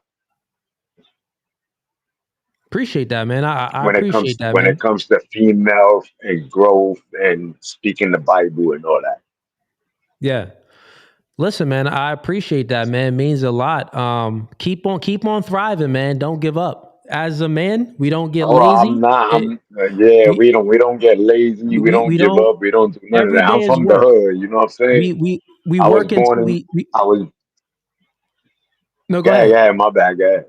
I was saying we work until we die, man. It's don't ever think that Fact. okay, I'm gonna get through this summer and then get through that summer and 10 years later I'll be good sitting on the beach somewhere, not working. Nah. Even when you're Yeah, that's fine and all you're dream. comfortable and life is good, you still go out there and you work. And part of working is creating. Fact. Men, we have this natural propensity to create. We got to create things, whether if that's a business, whether if that's a charity, no matter what it is, go out there and create. Put your mental to use and your physical to use. Go out there and create something so the world can use. Be in service. That's what men are for. We are here to be in service to other people. And when you are in service to other people, Exactly. money comes from it. Finances come from it because you're doing people a service. So, man, I appreciate the message, man. Tonight is debate night. I do appreciate, you and the other gentlemen coming on up, but I want to try to get some callers in here for debate night, man. But I do appreciate the message. Is there any last words you want to say? Yeah, man. I've been going through a lot. You know what I'm saying? With a lot of things going on in my life right now. You know. I took heat into a lot of things you say. You know, and it's work. You know. Yeah. So I thank you for that. Hey, man, you're welcome. You're welcome, man. And listen, man, thank God for it. I'm just a messenger. I came on here with a purpose, like I said, Oh, to speak about dating I and thank God every relationships. day. Yep. Nah, that's dope, man. But listen, man, I want to get some more callers up, man. You have a blessed day, man. I appreciate you. Definitely. You do this. Yeah, Chad. And as I was stating before, I actually never finished the conclusion of that. But yeah, like I stated, I came in with a tactic and a purpose to speak about dating and relationships, but to also smuggle some God in there, some truth in there, and a perspective where it's like, listen, man, religion is one thing. The belief in God is, I think, another thing. I think when I look at religion, I look at, practices and traditions and stuff like that, which is good because that creates order and consistency and things like that within a society and a culture. Not against that, but within speaking the truth about God, like, listen, man, you may be suffering here on earth. It may be some things that you're going through, but when you believe in a higher power that's higher than yourself, you can appeal to that. These secularists and these people that believe in materialism, they appeal to the things on earth. They appeal to the material things on this earth and to other human beings. So when suffering happens, the way for them to get through it is popping a pill, buying something, talking to a shrink. When you appeal to something higher than yourself, I can appeal to those same things, right? I can appeal to those same things that the non-religious people appeal to, but I can also appeal to something that's higher than myself. So it's like there's a passage in the Bible that says, even though your mother and your father forsaking you, I am there with you. It goes something like that. And that's to say that you can be born in a situation where it's not favorable, where you're born in maybe a third world country, you don't got clean water and food to eat and stuff like that, or you're born and your mother gave you up for adoption, or you're living was raised in a children's home, foster care, something like that, right? You can be going through some traumatic stuff due to your parents just neglecting you. But even when your mother and your father forsakens you, I'm there for you. And that's what the Bible says. That's what God is there for. So, which essentially says, even when you're suffering the worst and even your own blood, your flesh and blood isn't there for you, I'm still there for you. And it helps you overcome the suffering and the struggles that you're dealing with mentally, because you're not depressed and blaming everything on other people. It's more like, hey, I was dealt this cards of these cards in my hand. I was dealt these cards in my hand, and I got to go ahead and play these cards. And at least I'm playing, and I got God on my side. So at the end of the day, man, one of the real reasons why I started this podcast was sprinkle a little bit of God and some Jesus in there, but also to do debates. I started debates within the first year, and I knew that I was going to transition to doing debates, and I already knew I was going to transition to doing just some reactions and stuff like that, because the dating podcast is something that, one, I'd never seen taking it too far out anyway. That's why we're reducing it to just one show a day, one girl show per month. But yeah, so yeah, and those two callers, appreciate y'all. Appreciate you. All right, enough of the little heartfelt messages and all that. Let me get to roasting people again. Let's get up a clip. I don't think we got any other debaters in here. Let's bring up a clip. Who's getting roasted next? I think Yo Boy Leem sent me something on Instagram. Let me check you right now, Yo Boy Leem. Let me check you out. See. Let me see. Wait. Yo Boy Leem, did you send it on the No Fugazi page? Let me check.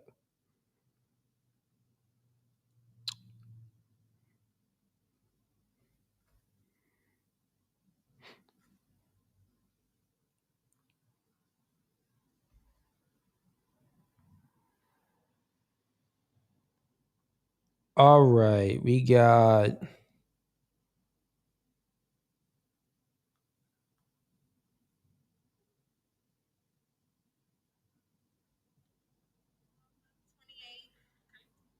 Okay, I got a clip.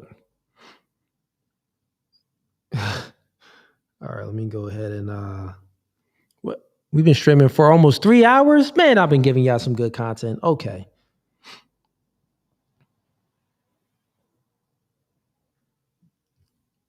Let's see. Yo Boy Lane, man, I don't know where you sent. Oh, I gotta check this other inbox. Got mad messages.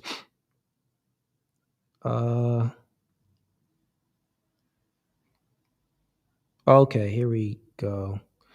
Yo Boy Lane. Bro, your real name, I'm ripping you, bro. You come back on stream again, Yo Boy Lame. I see your Instagram now. I'm ripping you, nigga. You getting obliterated.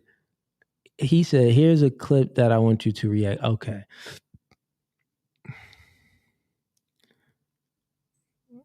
Let me go ahead and click on this clip. Open link.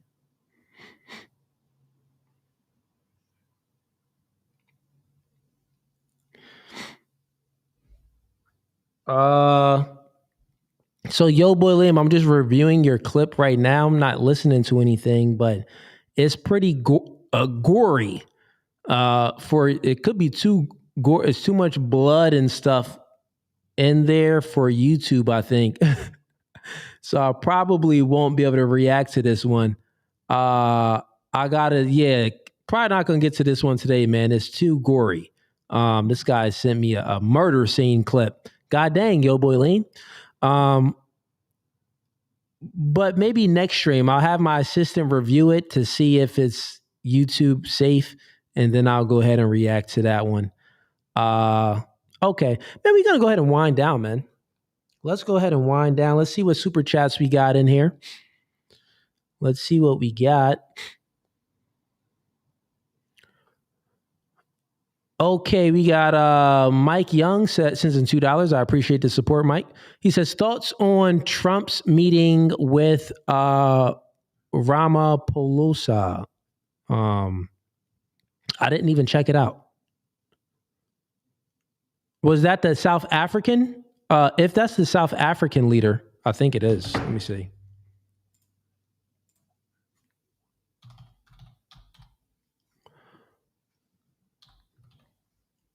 Yeah, that's the South African leader. Me and Marquette already did a reaction to that. So go check out the Commission podcast. Me and Marquette did a whole breakdown on that. So go check that out, Mike Young. We got son of Elohim sends in $2. I don't think Cooley disagrees with me. Okay, that's when you was in here. We got Yo Boy Lame sends in $2. Cooley, I sent it to your Instagram. Okay, I see that, bro. Yeah, man, I'm gonna go ahead and react to that another time. We got son of Elohim, good combo. Appreciate you. We got Yo Boy Lame sends in $5. Cooley, we really need to see you on Fresh and Fit podcast. We need the Justice Red Pill League Brotherhood to unite. Yo, boy, Lim, I appreciate the support. Like I told you and other people before, Marquette reached out to Myron, didn't get a response back. We never heard from Myron when it came to us doing something together. We just never heard from him. I'm not sure. I mean, I have no take on it, but I think it has more to do with who knows? I don't know, man. I don't even want to insinuate anything. I support Fresh and Fit. I like those guys. No hate on any of them. It's only love and appreciation for those two brothers as far as what they've put into this sphere. So yeah, man, if you want to get it done, the best way to get it done, like that's a big platform, and I'm sure they got some ego where they've been burned a lot. Myron and Fresh did podcasts with so many people. They put a lot of people on, and over the years, I even seen them get burned, like literally burned. Like people go behind their back and talk junk about them. I'm just not one of those brothers, but they probably has nothing to do with me. It has something to do with, just people burning them. So they're maybe hesitant to bring other people from this manosphere type of content, dating and relationship type content onto their platform. Because it's like, yeah, like what do they get out of it? I mean, yeah, the audience gets a good show, but for them, it's like a potential guy that can, talk behind their back again. That's how they're looking at it, which I would never do. There's things about, Myron and stuff and Fresh where I've never mentioned any ill will on their name, that things that people try to put out there and expose where I had information which it wasn't even exposing, but people thought would expose them, which I've never even brung to light, meaning that I've been on their side. There's streamers that came on my stream and talked bad about Myron and called him names, and I, stuck up for him and things like that. So on my part, on Cooley and No Fugazi part, there's no hate. There's nothing, no animosity. There's nothing. It's only genuine love for them guys. So hope they continue to succeed, whether if we ever do a collab. I honestly really don't care if we ever do it. I know that you guys want it. So this is why I tried to do it before, meaning that I reached out to Marquette and see if we can make the at least the initial conversation happen, which it never happened. So the thing, if y'all really want it, chat, when Fresh and Fit goes live or when you see them doing some type of content, you got to go ahead and literally send them money and comment warriors. Send in $5, $2 and just blow them up. Spam them, say, we want No Fugazi. We want No Fugazi. If you do that and they get enough messages, they see enough and they see it consistently, like, dang, why are our supporters wanting, us to collab with Cooley and No Fugazi? Okay. They'll probably be like, you know what, let's just do it. So it's up to the fans. If y'all really want it, the power is in your hands. Truthfully, I think that's the only way to happen, because it looks like it isn't going to happen any other way. But other than that, man, yo, boy, Liam, appreciate the support. All right, we got you got any other callers in here? Nah, man, we're going to go ahead and wind down. I think this podcast was a cool stream. Not really any debates, just some conversations and supporters calling in, giving me some kudos, which I appreciate. Me reacting to some clips and giving y'all some game. But other than that, man, this podcast was No Fugazi. No fugazi. And we're going to go ahead and get out of here. Before you go ahead and hit the like button. Subscribe to the YouTube channel. Subscribe to the channel if you're not subscribed, nigga. And hit that bell icon. Please hit the bell icon so you're notified when I go live next. Hit the bell icon. Hit it. All right. Peace. We out.